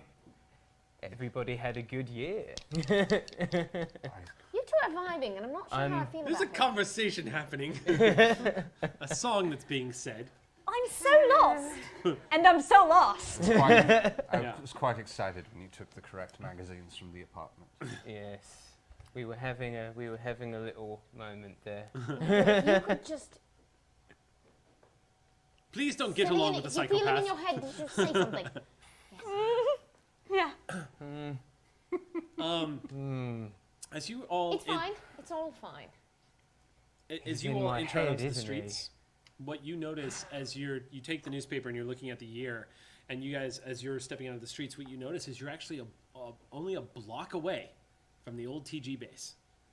You're in sort of like that part of London where it's not the city proper, but you're in one of the industrial areas, like closer to one of the industrial areas, and it's very obvious. You can actually see the top of it from the building tops, from where you are standing. Well, it's bound to be that place again, isn't it? That's impossible. Corsair looks very unhappy. All of a Yeah. sudden. Ah. That's surprising. Well, this might be very helpful. Anything that seems off to the two of you might be a clue as to what we're looking for. Right. You are the centers of whatever paradox we're going to find. Did we leave the Overcali running the base? Yes. Yes. Yes. Okay. Sorry, just me. I liked your OOC. Sorry. Do you want to maybe pop your head in and say hi?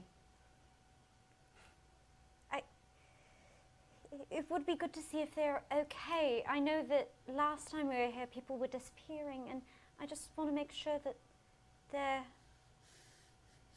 here and okay and As I not understand it. enslaved. I wonder how much time has passed. I wonder how long it's been. Didn't quite catch the time. A few months. Yeah, I know it was pretty current, but It's been about a few months. yeah. Okay. Maybe we see if they're okay. Might just check in on them. As I How do understand we it, get- this time of year has something to Sorry. do with togetherness. No, I'm laughing because I just pictured a horrible cutscene where Roko's like, I wonder if they're okay, and then it cuts to like a scene from Resident Evil where the inside of the place is just ah. Don't give yourself ideas. Yeah. Hashtag Yeah, let Gio. Roko be a happy lizard player. But Sorry. we left Finn and her vortex manipulators, which were how we got in last time. There's no entrances. It's terrible architecture. Judunian architecture. Can you That being said, though, connect? Oh, yes, of course. So I'll use a story point for clairvoyance for my buddies. Okay. 'Cause What are that's you kinda what I doing think. specifically? Find my buddies. I'm gonna scry You're on gonna, them. so Yeah. so what I'm asking is, you're basically going to put your consciousness in the building to try to find if they're still there. That is how it seems to work. Okay. Yeah. So I just needed to know where you were going, what you were doing, how you were doing it. Yeah, So no, I'm you're gonna here, project yourself. so I guess I look around for a sort of place to sit down, and I look to, well, Finn isn't You see Cillian staring here. at you. Yeah. Perhaps, would you like a boost like last time? I'd be happy to No. give you a little pat. you, I mean, I think you know that I can handle myself just fine. I mean, it certainly wasn't hard to get in and out for me. Whistle if you see anything untoward, I suppose. I'm sure I will whistle, and the Corsair or the Doctor will be happy to assist.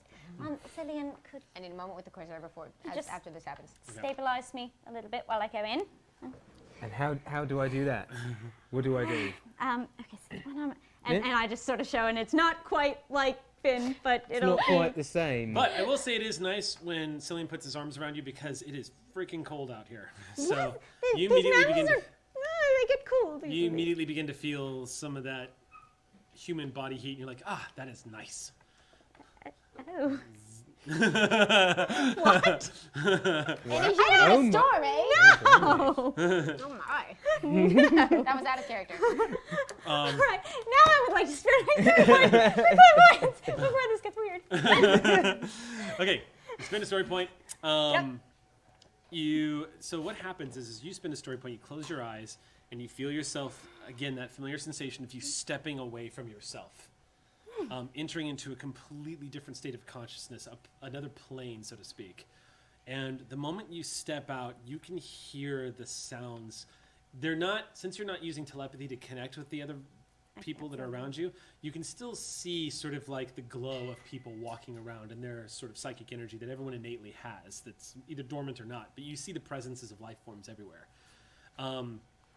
And every now and then it's like the murmur, the sounds of London die away, but what you do hear is like the low murmur of sentience.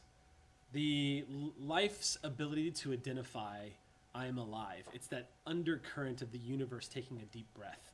And it's what you feel every time you step out of your mind and you feel yourself around other beings that are going through their lives. Here, there's a sense of frantic energy, there's a sense of stress, but there's also an overwhelming sense of joy, as apparently the holiday spirit has kind of given everyone a story point. So I'm so funny. So you are feeling that sort of come over you. It is noticeably different because the last time you stepped out of your body, you were in a primal world that you connected to. Here, civilization. So you don't feel that connection. So it's kind of like a little bit like cold water being tossed over your mood for a second. But that feeling of people around you kind of restores. But what you do feel as you start approaching, you start seeing the image. It's not like walking or floating or anything like that, but as you're approaching the image of this, you, as you sort of enter, your consciousness becomes aware, sort of like a fade in as you appear inside the TG base. You are face to face with the spectral images, the psychic projections of Ovocall who turn and see you. And you feel this excitement as it's almost like you've astrally projected into a family reunion. They all are aware of you the moment you come into the building. The building itself feels a little like the planet you left. And the moment you step inside the TG base, the cold, sterile atmosphere of the steel has been replaced by plants growing all over the walls. unique, different sort of organic life forms have been cultivated here and have been spread across these. You can hardly see any metal, but it looks like it's been combined with all of these boreal, it looks like some of the construction and some of the atmosphere has actually become organic. So some of the steel pillars now look wooden. And it's pretty, and Sax is just standing here. And yes, sure. Oh my God, yes. What? Yes, 1,000 times yes. So as you guys are sitting there watching Roko with a big smile on their face, the door swings open again to the TARDIS, and steps out behind you is Velig. Comes out with his gun, goes. Somtar ho ho ho! Somtar ho ho ho! I am Santa Claus, come to deliver weapons to all the good little clones. Please tell me he's in the suit. He's in the suit. Are you wearing the red and white? Of course, I wear a red suit, the color of my fallen enemy's blood. I have a long white beard, the color of the flag of surrender of my enemy, also pus and probably a ghost. Ho ho, Santa. This just became the Christmas episode because I had no idea Darren was here. I had no idea Darren was here, so happy Christmas. Darren, you get to a all. story point. Who? Thank you. Santa ho ho ho! Who? Santa Claus over here. Yay! So good to see you, Darren. Thank you for jumping in. Pleasure. Oh my God. So how do I catch you up on everything that's happening? He's the master. River was a brainwashed slave. We closed the second thing. Velig is like, my name, Durham. Finn is off saving pirate land. Yeah. Also, We'll fill there's you some in stuff as we about go. the Centauran Empire you're probably going to want to know. Mm-hmm. Oh yeah. Ho ho ho! yes, we step You out almost of killed Meat Stick. Absolutely. Yeah. Yes, You had a you good reason. shot you shot Meat Stick through the back. We'll catch you up. He's fine now. Reason, and it's You fine. almost killed Meat Stick. Yeah, because Meat Stick tried to kill somebody else, and Velig was like, "No, I'm not gonna let that happen." And there was shooty bangy. Everyone's fine. Everything's fine. Yes. They've been quietly Santa providing Claus does not relationships with approve of everybody. that. I bring boom booms and rat-a-tats and pows to little clones all over Santa. Gonna hand out little candy guns to everybody. Here you go, everybody. Let's You not know the holiday. So, you step out, Velig, into the city streets of London. You've seen snow before. You've been on a few battlefields that you had to catalog while you were your third librarian status was still very much in full swing. Now you are standing on the streets of London. There is snow everywhere. It's clearly during their disgusting holiday time where everyone is incredibly happy and vulnerable usually to invasion. And sitting on the bench right now, Roko Kokoko is in the middle of a psychic event. You all see Velig step out in the what did we describe it as? The red and white. The red and white. The red and white. So is it Sontaran armor that's just red and white? I think I was going to run in and put him in a Santa Claus outfit so he blends better. Oh, that's anyway. not a bad idea. So they've given you enemy camouflage, so that you can blend into the ranks of the human population. and Subterfuge. Yes. So you've stepped out holding Blue Death and dressed. There's a potato Does Blue headed Death have like a Santa garland Claus. wrapped around it? Yeah. Of course it does. And that's where we are. So yeah, we'll I'll just finish you up here real quick, Roko Kokoko. So Roko, yes, you feel everybody is everyone is grateful to see you and super happy to see you and throwing their arms around your psychic projection. You are bathed in love right now. The remaining people of your species, the Ovokal, are thrilled to see their liberator return. And everyone is asking, where have you been? How have you been? What have you seen? Is the doctor back with you? Look what we've done to the place. You'd be amazed what we've managed to pull off here. We've started making a home. We're blending in with the humans. They don't know we're here. We're not interfering. We're even helping with some of their environmental issues. Apparently, they don't understand that you can't kill the planet. It's not a good idea. But they have a problem confusing that with money and capitalism. So what we're trying to do is make it not consequence-free, but we're trying to sort of drain the carbon dioxide from the atmosphere, which is doing wonders for all the plant life inside of it, and just like spilling. It's like this gushing of information and love, and like you're getting it from all sides. It's imagine the scene in Hook when Peter Pan has come back to the Lost Boys and they all rush him. It's kind of the same atmosphere as the Ovokal are just thrilled to see you. They're so overjoyed. and I have 10 minutes of clairvoyance now, and I would like to use all of that. Okay, so Just for that. Roko has always been someone who reacts while they're in the middle of their psychic projection. Right. And you see on their face, you see that thing that Sam does, where when they're super happy, they go, and their head dips below their shoulders, and the big smile on their face, and you see tears streaming down Roko's face. There's no mistaking, it's pure joy. It's incandescent joy that they're experiencing right now. Oh, that's lovely. Well, I guess things are going better in that trap. Speaking of which, The little boy, by the way, is crossing the street back with his mom again and has a new lollipop in his mouth and is staring at Santa Claus. Just like, Santa Claus. it looks at you. Mommy, can I talk to Santa? Can I talk to Santa? She's like, yes, dear, talk to him really quick, and then we have got to go. And the little boy runs up to you and says, hello. Hello, young soldier. Would you care for a weapon? no. Yeah. No. Yeah. Present. Use present. I've got exploding Christmas cracker grenades. Oh my god. Yeah. Pull for a fun time. I rummage around in my pockets until I find some actual candy. And just be like, no, actually, it's this. You hand him one of these crackers, these exploding things, and the doctor goes, and the little boy looks at both of them and goes, and grabs both. No, Takes I the need candy, that one back. pulls on the cracker, and there's a pop! There's a loud explosion that happens right in front. Thankfully, it's not lethal. When it pops, you hear a quick, like, it's almost like a ringtone. But when you hear the popping sound, there's confetti that comes out, and you hear the chorus of voices, Sontar come out. Like, it's almost like a I can't believe bizarre there's little... Sontar and Christmas crackers. And then, that was awesome. And he takes it and runs back to his mom. Happy holiday, young soldier.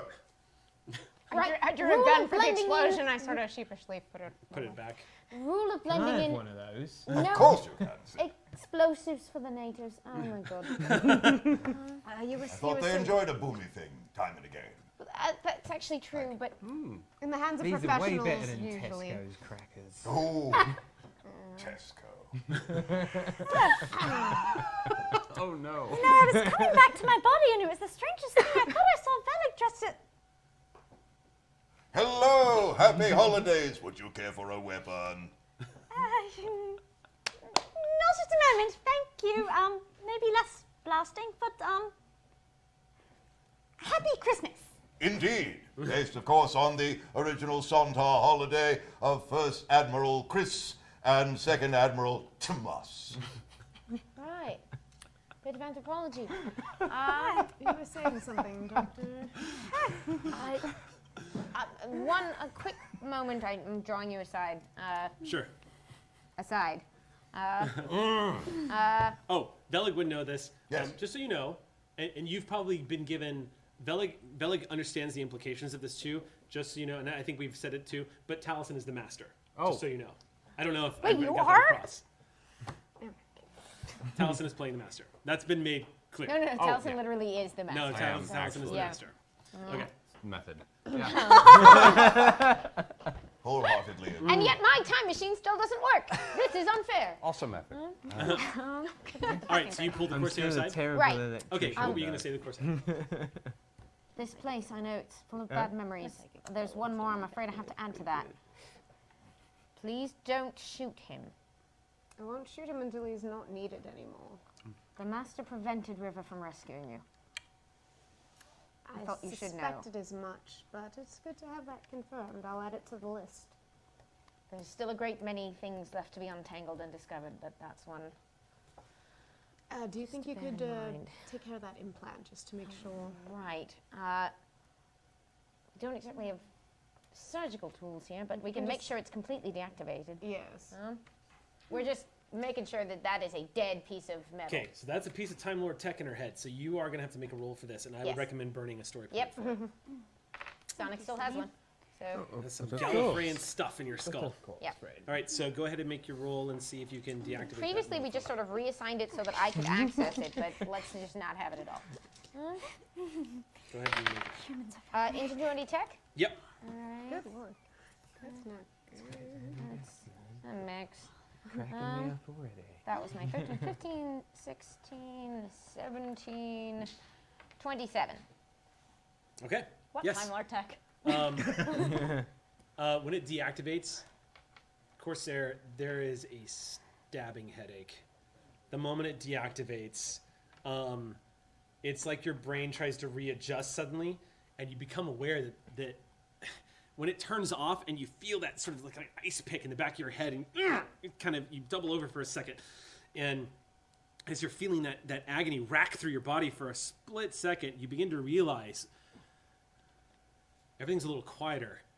Wait, how? That thing's been transmitting the whole time.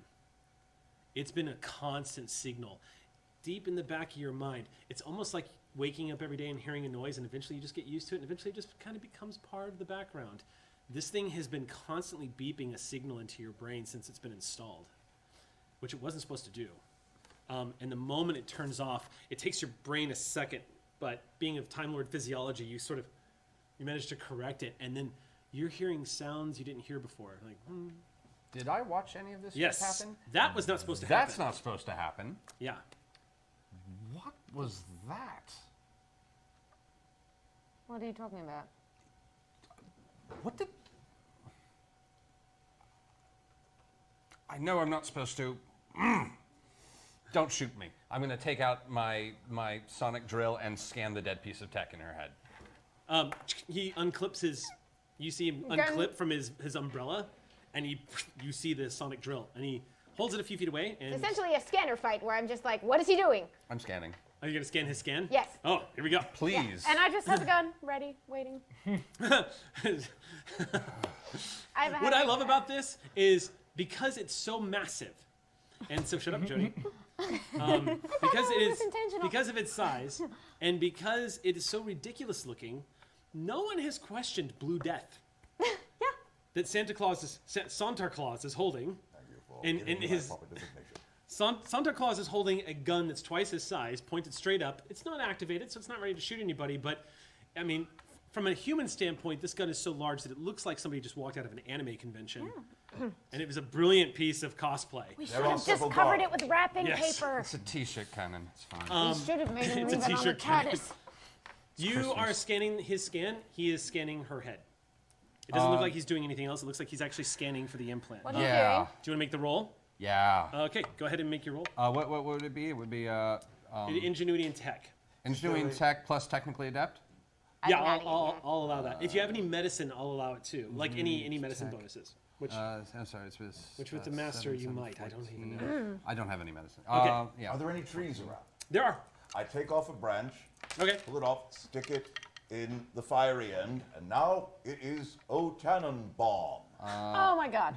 20, and I'm gonna burn my sonic screwdriver point for this too on my drill. Jam it in there. I'm gonna Okay. burn my drill. So do I get an extra die for that? No, did you two rolled extra. already? You got Yeah. a 20? 20. So then if you spend another story point, I'm going to bump it up a success level. This has freaked me out. This is Okay. not- Yeah. I do not like snap the seeing you branch freaked off. out. It almost vanishes into the barrel, but you manage to sort of fix it and kind of crack it left and right so it kind of sticks. And so yeah, there's green leaves popping out. You're like, yeah, Roko's giving you a look. And you just Mixed feelings right now. Yes, now you have A tree and a blasty thing. Okay, so 20 What's that you rolled a look? 20 and Why do you you look rolled upset? That would normally make me happy. It was off. I turned it off. Master. Yeah, someone turned it back on. It was not coming from anywhere local. All you can get is that someone reactivated it and someone had access to it. Nobody should have known that that was in her head except for the people you're standing with right now. What did you do? I didn't do anything.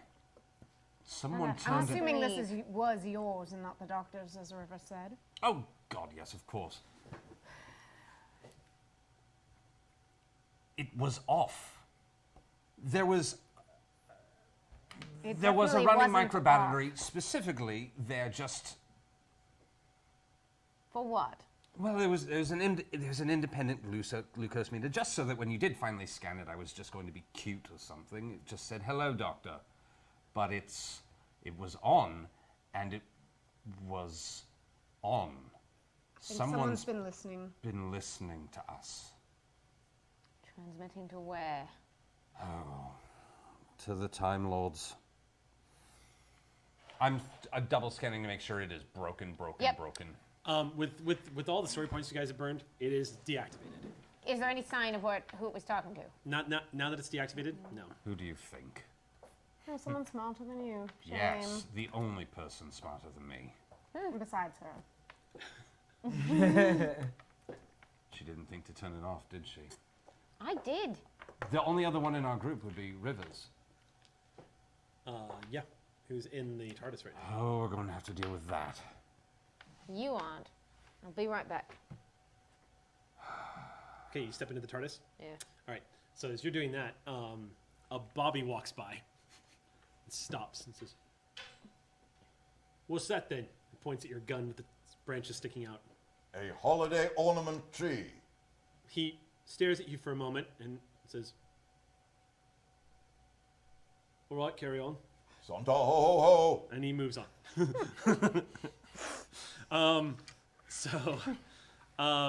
You're standing in front of River, and she's looking at you going, "But my implant, I turned it off." I thought we had them both off, but apparently not so much. Let me take a look here. I'm so sorry. Roll your scan. Am I going to need a separate roll to turn it off after this scan? Well, if you're trying to turn it off, it's not going to be difficult. First, I need to know where it's transmitting, if it is. You can try to find out, yeah. Yeah. Okay, so you're going to do that first, right? Yeah. I'm burning a story point on that. 15, 25, 30. Good roll. But 31 is the gob rolls. As you're tracing back the scan, you suddenly... Hers is on as well, I'm guessing? What's that? Hers is on as well, Yeah, it's I'm on. guessing.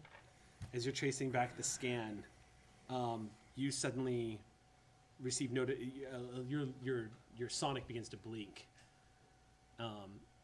telling you that River is actually being fed a transmission.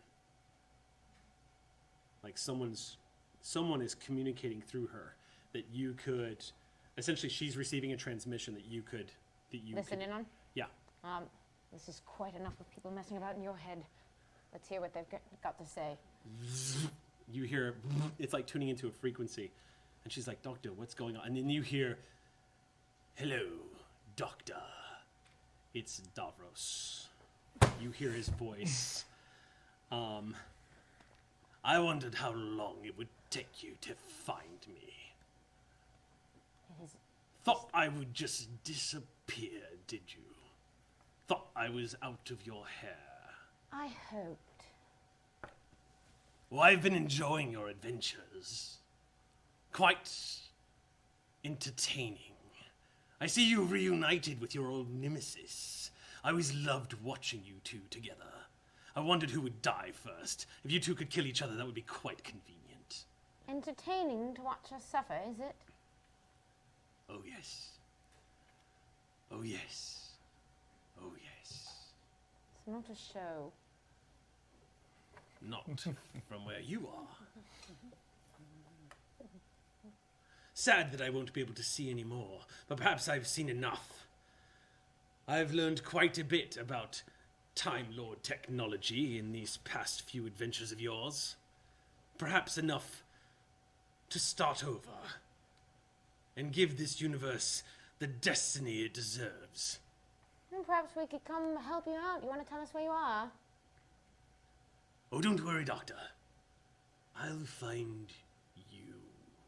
And then the transmission, it ends, and you see it powers down. Did I get any information about where the signal was coming from? It's scattered. Not the Is the it truth like of the the matter inside is of unit headquarters again, for instance? No, it was not coming from inside unit. Yeah, impossible to tell, really.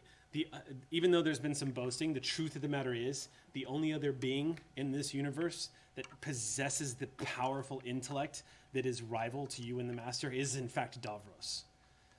He's at a tremendous disadvantage in that he's completely out of his damn mind, and he's he's a genocidal maniac. Well, he gets in the way of some things. Yeah, but in this case, he's definitely on par with Rassilon. And if he's telling you the truth, then it's not all that unusual or surprising that you weren't able to backtrace the channel. Damn it. Right, well, let's make sure this thing is off for real this time. It's off, yeah. You scan it and it looks like it's deactivated. Davros and Rassilon, right? We're outside. We don't know a damn thing. Not in share that news. Not with so us, I sure. guess? Davros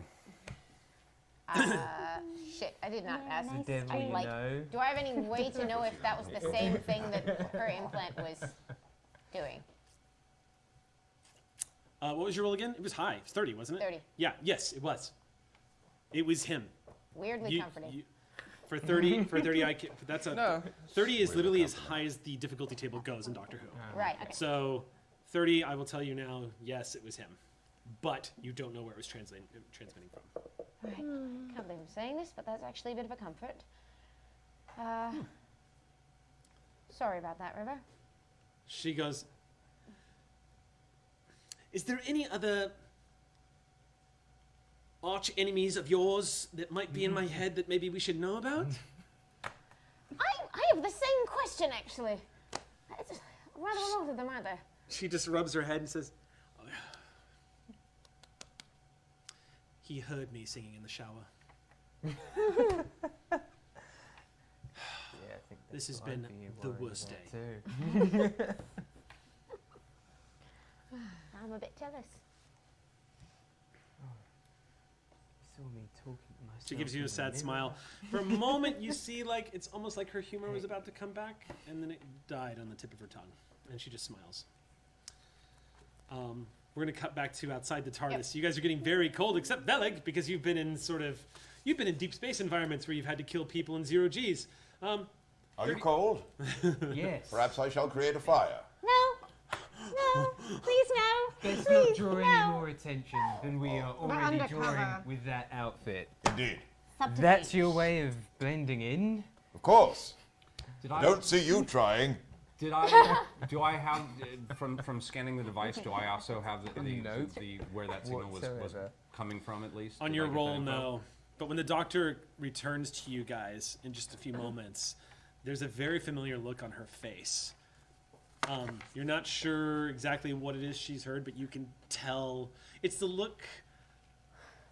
When the doctor sees you, there's a mix of genuine affection and terror and loathing, and like you two have the Joker Batman thing going on. Yeah.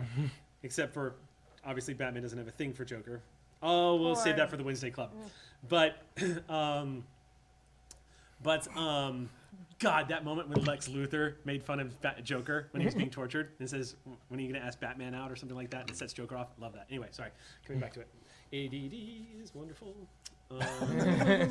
So, you see that look on her face. It's a look of dread, which she reserves for only a few enemies. And that I'll give you that just because you two go way, way, way, way, way back. Which one was it? That can wait. It's not the Time Lords. It wasn't? That's worrisome. No, I don't think that can wait. I would like to know Oh, who is that's in some my mysteries head. you'd like the answers to, Yes, do you? and some may I- things you'd like explained, Oh, some I- dangers you might wish to understand. What a terrible feeling that must be. I've answered every question that has been put forward to me. Doctor, I would like to know who is in my head. A black van pulls up to the sidewalk as you guys are having this conversation. Pulls up a few feet away and comes to a stop. And the side door opens, and you see a couple of members of UNIT step out. Hello. They're not in body armor. They don't have weapons, but you definitely recognize the badges and whatnot. The passenger side door is open. Mickey steps out. You see. Wait, steps out? What? Wait, Mickey's Mickey back? steps out. You see the other side door opens up, and you see a few more UNIT members, and he's like, "You're back!" You're back! He's back! He's alive! I don't know who it is. Yeah. Do I remember having met him? Nope. Nope. Okay. Oh wait. Oh, wait. Yes. No, yes. he was there, and then he wasn't there, and then he was there. So Yeah. everybody who was affected by the fact that Mickey suddenly blinked from existence, Yeah. he's never been gone. And that would be me because I would have met him afterward when Yeah. the other guy was there. Okay. So, I didn't have any however, clue. the only people that are shocked are the two of you. Yeah. Obviously, Cillian, like Mickey steps out just the way he was. He closes the door and says, Oh, yeah, no, I wouldn't have. Mickey! Doctor, I'm gonna run over to him. Donald. hey mate. He throws his arms around you. He said, you've been gone for months. How have you been? How the? I'm fine. How the bloody hell are you? We're fine. Things have been quiet here. Do we need to go back to headquarters? What brings you back, Doc? There's a Centauran, he points at, dressed as Santa Claus. Santa Claus just. It's a long story. You don't. You. Really not that long a He's story. a It's just librarian. embarrassing. You see the members of UNIT behind him. They're like, Doctor, I'm pretty sure the Centaurans tried to destroy this planet at least once. Right. Still not polite to point. Things are a bit different now. He's with us. Yeah. Oh. Mickey Oh, it's just so says, good to Wait. see you. Is right now in this reality, is he still the last Sontaran? well, no, because you guys were distant in the distant future. Yeah. Okay. So He right will now, the someday Centauran be. Empire is up and going. But right now. Yeah. Okay. But the last adventure, yeah, you guys were in the distant future of the Yeah. Centauran Empire. Okay. Yeah. I got a lot to catch you up on. Okay. Right, I'm scanning Mickey. Are you all right? Human male, in excellent health, clearly gets a lot of, clearly works out a lot better health than you remember the Mickey from your reality. Humans! So Just the male ones, really. Is this the one that's been intercepting Juvenile. everything? See, this is useful information. Mickey says, It's nothing. It was a malfunction.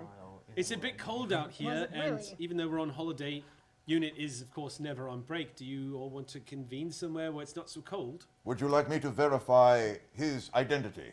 I am very good at questioning.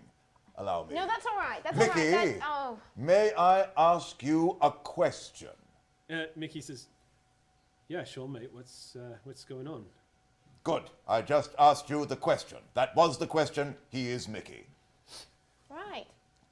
Anyway, We're making Mickey's progress. like, yeah. It's actually quite Yeah. impressive. inside might be good. Yes. Yeah, that must get cold. Right. Were you able to contact anyone inside? Yes. It's much better now. Rocco, I Hard to forgot be to tell worse. you, they have built a way to get in and out of the base at will. So Have there's they? no more temporal vortex manipulator. They're so much smarter than the Temporal Yes. Garden that you're doing. I mean, honestly. Do you want to go in there first before we head off to HQ? I mean, I don't. It rather sounds like there's something going on that could benefit from UNIT's expertise. I mean, heaven knows that I would love to visit with my family. But if there are other things afoot, Doctor, of Right. course, We do have I other understand. business. Question for Mickey. It's so good to see you. It's good to see you too, Doctor. He starts rubbing his Have you arms. seen any enormous rips in space-time? No, not since you repaired the one in the base, from what I understand. After you came back, you told us that it was all done. Right. Did we determine if the signal that the energies we detected were in fact the former TG base, or if there's No, but something they are else? very, very close by. You can't you get an approximation, but they're incredibly close by. Anything coming from this chap? Roll a scan. The standard scan? Yes. Tell me what you get. 17, nothing.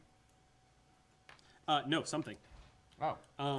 Your proximity to him, it's extremely, I would call it, it's on par with the amount of, let me put it this way. If you go get like go to the dentist and you get like an X-ray done in your teeth, radiation is being used, but you're fine. You're getting the temporal, an aura off of him, and it's slowly subsiding. Oh my. You're also getting an aura off of Cillian. What? Who did you scanned Mickey? He scanned Mickey. He's detecting. He tried to pinpoint it, and he connected that Mickey is actually exhibiting some temporal paradoxical energy. Right. And he's also detecting residual temporal paradoxical energy on. You don't know Cillian. that yet, though. What's that? What you're pointing at? Cillian for? Oh, nothing. Doesn't matter. I think it probably does. Oh, no, obviously things aren't important or we'd be sharing information. That's fine. I can do this on my own. I'm so curious what's going on. So Mickey's rubbing his arms, going, "They didn't give me a really big coat, as you can see." Right. Would you like me to start a fire? No, No. Right? No. do you have No a is the way place we to could go? We have an extremely secure portion of unit. We've made a few more dangerous new friends. Right. We'll do a again. I like to do cutscenes because it's like a TV show / RPG. So you are all standing inside of unit. You are Doctor currently. Not letting him see anything we. Don't worry, you're not deep inside unit, but you are in one of the I would say one of the secure rooms inside of unit. You're looking at humans. This is a Calvin and Hobbes transmogrifier. I'm not impressed. Yeah, Master. It's sad how the idea that this makes them feel safe is just pathetic. I don't feel safe. Yeah. Master, Doctor, as you're walking into the room, you were immediately greeted by a very familiar voice as you step in to this secure area with the escort. You hear, "Master!" And here comes K9 just zipping up to you. "Hello, Master! It's good to see you, Master!" And K9 kind of starts doing the thing that K9 does when he's so happy but can't express himself right. He just starts zipping back and forth, kind of like a dog that's happy to see you. "Hello, Master! Hello, Master!" Watch this. And I'm gonna do my dog treat trick again. okay, cool. "Thank you, Master." And from just behind him, around the corner, comes Sarah Jane. Sarah Jane steps out, and you see the warmth of her face as she spots you again, and approaches all of you and gives everyone a big smile, and freezes when she spots a Centauran with the Santa Claus beard on. She freezes. Would you like me to start a fire? That's actually not the worst of it. K9, Sarah Jane, it's been ages. K9 will know. Yeah, K9 goes, "Warning! Warning! I love it when he does that. Warning! Warning!" Good dog. Sarah Jane goes, wait, what's happening? Who is everyone? Master. Pleasure. Sarah Jane, Doctor. I'm so She looks sorry. at you like, I know we had an entire conversation about teaming up with our enemies. We're doing that thing again, end of the world. It's far more important. La-di-da, I'm sure you remember. "The last time I saw you." Oh, that's right. Sorry. Well, no, but sorry. "Doctor, we should talk." Yes. Meet the Lord President of Gallifrey. Charmed. X. "I'm gonna need some tea. Right. Would anybody else like some tea?" Please. Would you like to put anything stronger in the tea? Perhaps. Cyanide. We will stay here rather than going inside unit. Yes, let's. Right. Could you fetch us a table? And everyone, the unit, essentially everybody comes out, starts putting out a table here, tablecloth, everybody. It's like, it's basically like set dressing. Everyone just starts putting it down this table and creating a space for you guys to sit here and convene. You see them activate these. It looks like they a few seconds later, as Sarah Jane kind of nods to them, you see them, they take these, it looks like, I'm using Star Trek as an example here, but when they use sort of the pattern buffers, those big like metal sticks that stand up like tripods, and they stick them in the four corners of the room, and you hear this sort of deadens transmission. It's an anti-listening device. Master, I will say this. That's actually a little bit above their tech grade. Not bad. This is very impressive. And so you hear Mickey go, Okay, ma'am, it's secure. And you hear a canine go, confirmed. Right. Rather a lot has happened. Right. Do you want to say you tell her? Yeah. Yeah. 15 episodes later. So, and yeah. Okay. So Sarah Jane listens about the tears, what you've learned about the Lord President, which gets a lot of looks from you, and about the rebellion. You talk about the TGs. You mentioned Rassilon, which Sarah Jane knows that name, and she kind of she's listening to you. She gets very grave look in her face. She's just listening and listening more, and she says, Taliesin, Darren, you guys can remind me, and anybody else who might know this, was Rassilon Rassilon a player when number 4, when Tom Baker was? I believe so. I think he was, because I don't the last remember. time Sarah Jane and the Doctor met before they just met again was when he was headed back to Gallifrey. And wasn't that right? I would say I'm of the opinion off the top of my head So that much she more. would know exactly. That's what I'm thinking who too. He is. I think in feel this like universe, that's- I think in this universe, especially with access to units files, she would know. Well, and she's one of the few humans who actually has dealt with the Time Lords on that level. And yeah. She would in fact, one of the few absolutely- humans it's been to Gallifrey and who has yeah. Okay, so she's listening with very grave look on her face. You tell her about the encounter with River. You tell her about all of this stuff. Are you scanning still? I'm scanning everybody now because that wigged me out. It's still there. Is that she residual paradoxical she and energy. K9 connected to it? Is it, or is it just everywhere now? No. It's literally just Mickey and Cillian. Okay. And I will say this: it is getting a little bit weaker. Like it's starting to fade away. Mickey got hit with some paradox. We just lost a camera. Is that supposed to happen? You don't know what I'm seeing. Nope. You keep scanning the two of them, and there's only one reason I can think of that you'd be scanning the two of them. Damn it.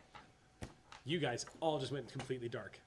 All right, I'm going to describe to the audience what they're doing. So Amy is getting up on the table and she's punched. Oh my God, she's punching Taliesin in the God, face. bees! Oh my God, Release the guys, bees! keep it in character. The humanity. Oh my God. No, it's back on. Okay. Well, that resolved it. That escalated and de-escalated Let's quickly. never speak Whoa. of that again. Whoa. That was weird. You guys, wow. Keep it in character next time. Jeez.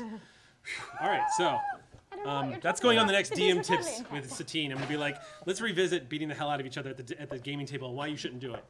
It's not how you resolve your differences.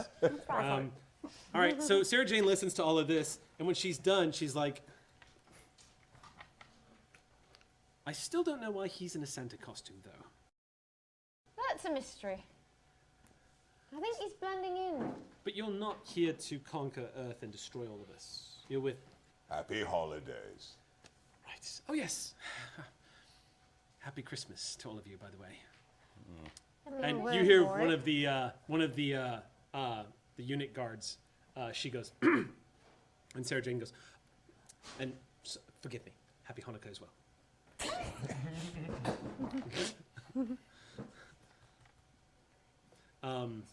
Mickey says, "Yeah.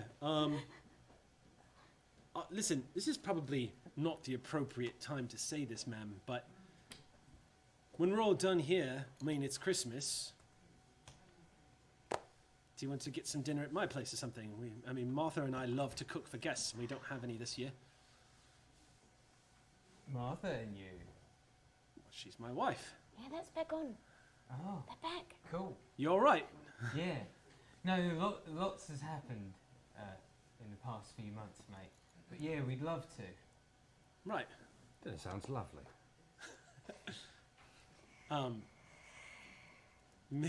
Yeah, Mickey, who actually I don't think has actually encountered you, but has seen the file, is kind of nods, just kind of.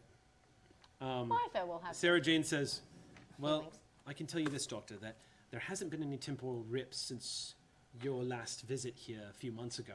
There hasn't been any temporal guard visitations either. Interesting.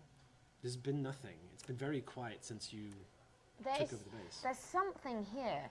We were on our way and the TARDIS diverted us. And there's some sort of time signature not far from the old TG base.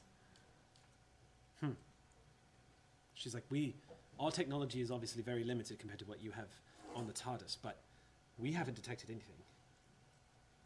Have you? Of course. And you, what? Sarah Jane looks at you and says, Yes, of course I've detected. I've been detecting. They've gotten a series of readings since getting here. is it worth my time asking if you're willing to share, or should we just assume that you will not share? With you? I'll take my chances. Absolutely. What have you learned? Well, and she probably knows enough that she can read a little bit of this. She glances at that, Paradox energy from these two. and he points at Cillian and Mickey. Wait, Mickey says, you mean paradox energy like the ones from the tear? Yes. Things. Coming from me? Yes. That shouldn't happen.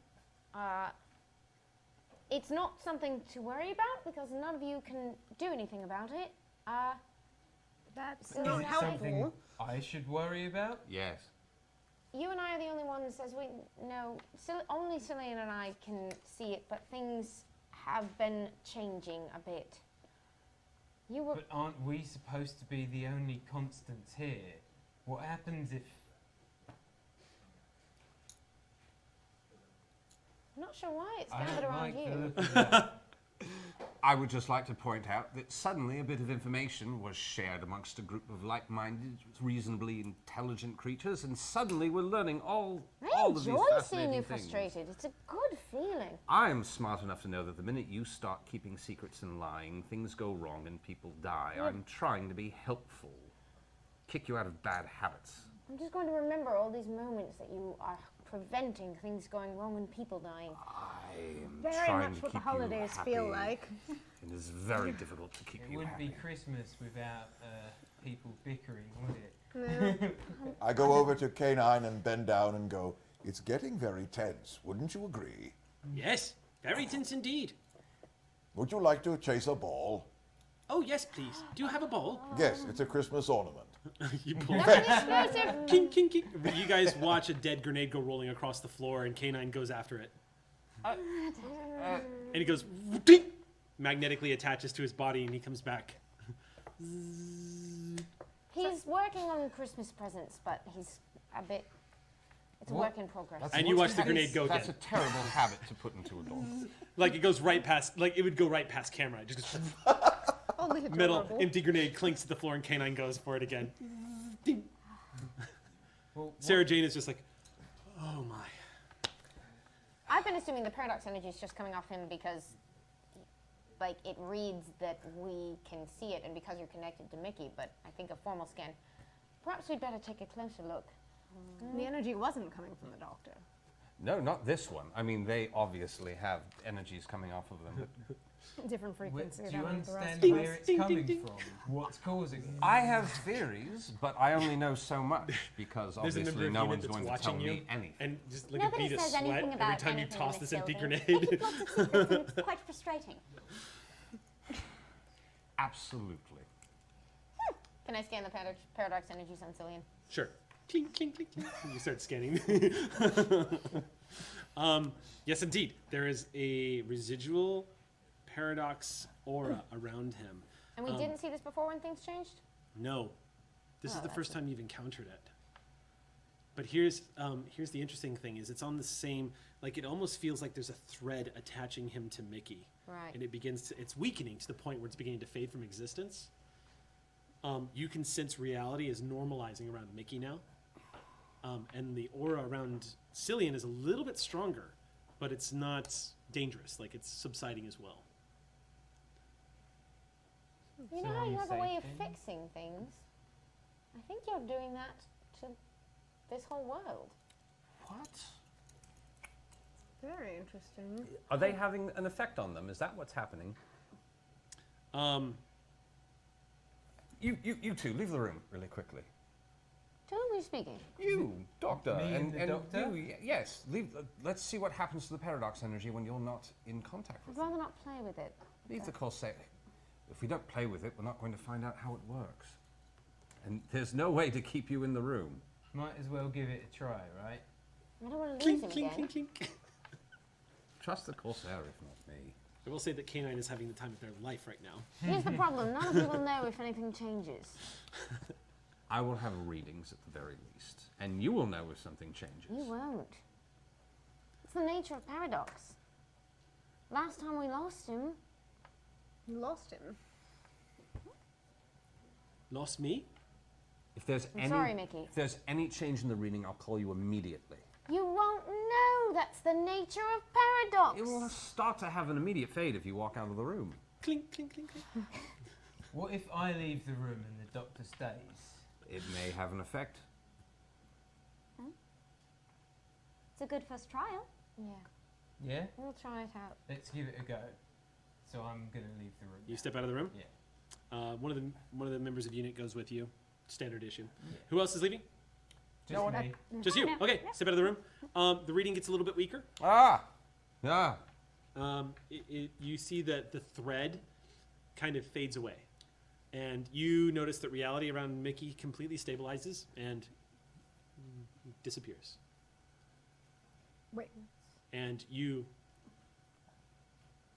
Mickey seems to be in existence, like he's there. Right. Did anything change? No, it's just put things back the way they used to be. Interesting. Cillian, Yes? come back in, please. Alright.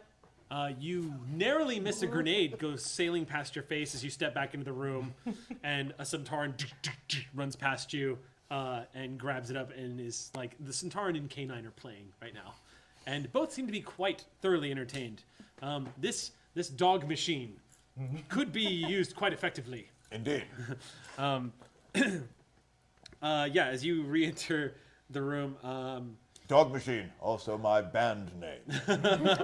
dog machine, copyright, right? It's copyright. You heard it here. Yes. Copyright Donna Noble. All of us. You step back into the room. Well done. As soon as you walk back in, you see the paradox energy comes back on. You begin to sense it again. On Mickey? Nope. Or On- just on Cillian now. You're carrying this signature with you, but Mickey seems all right. Interesting. It should be both or neither, not just one. From what I understand. I wish I knew what that meant, Doctor. Same. Well, what was that about Christmas dinner? That is going to have to be our stopping point because we were right at 3 o'clock. I liked it. Yeah. So that's a good button line to go out The on. last word, yeah. My God, we finally didn't end on a cliffhanger. I had What finally- will they eat for No, dinner? what about Christmas dinner? That's the Find out cliffhanger next we've week. had. Yeah. No, guess who's coming to Guess dinner? who's coming to dinner? There we go. Oh. So I had no idea you were showing up, Darren. It was Hi. such a thrill to have you back on. That is so rad. Thank you for jumping in like that. We miss you every day. I'm sorry. So It's great been to- busy. Yay. That's a good thing. No, That's a good awesome. Thing. It's a good thing. So we'll go ahead and lead out. Brick Battles is up next. International Tabletop Day is tomorrow. Play your freaking hearts out, and feel free, of course, too, to play Doctor Who because it's a rad game. Yeah. Go And find out. and if you guys do play Doctor Who tomorrow, hashtag us. tweet us. Let us know what's going on in your game. That would be cool as hell just to figure out what you guys are up to. And we'll see you next Friday. Stay whimsical, everybody.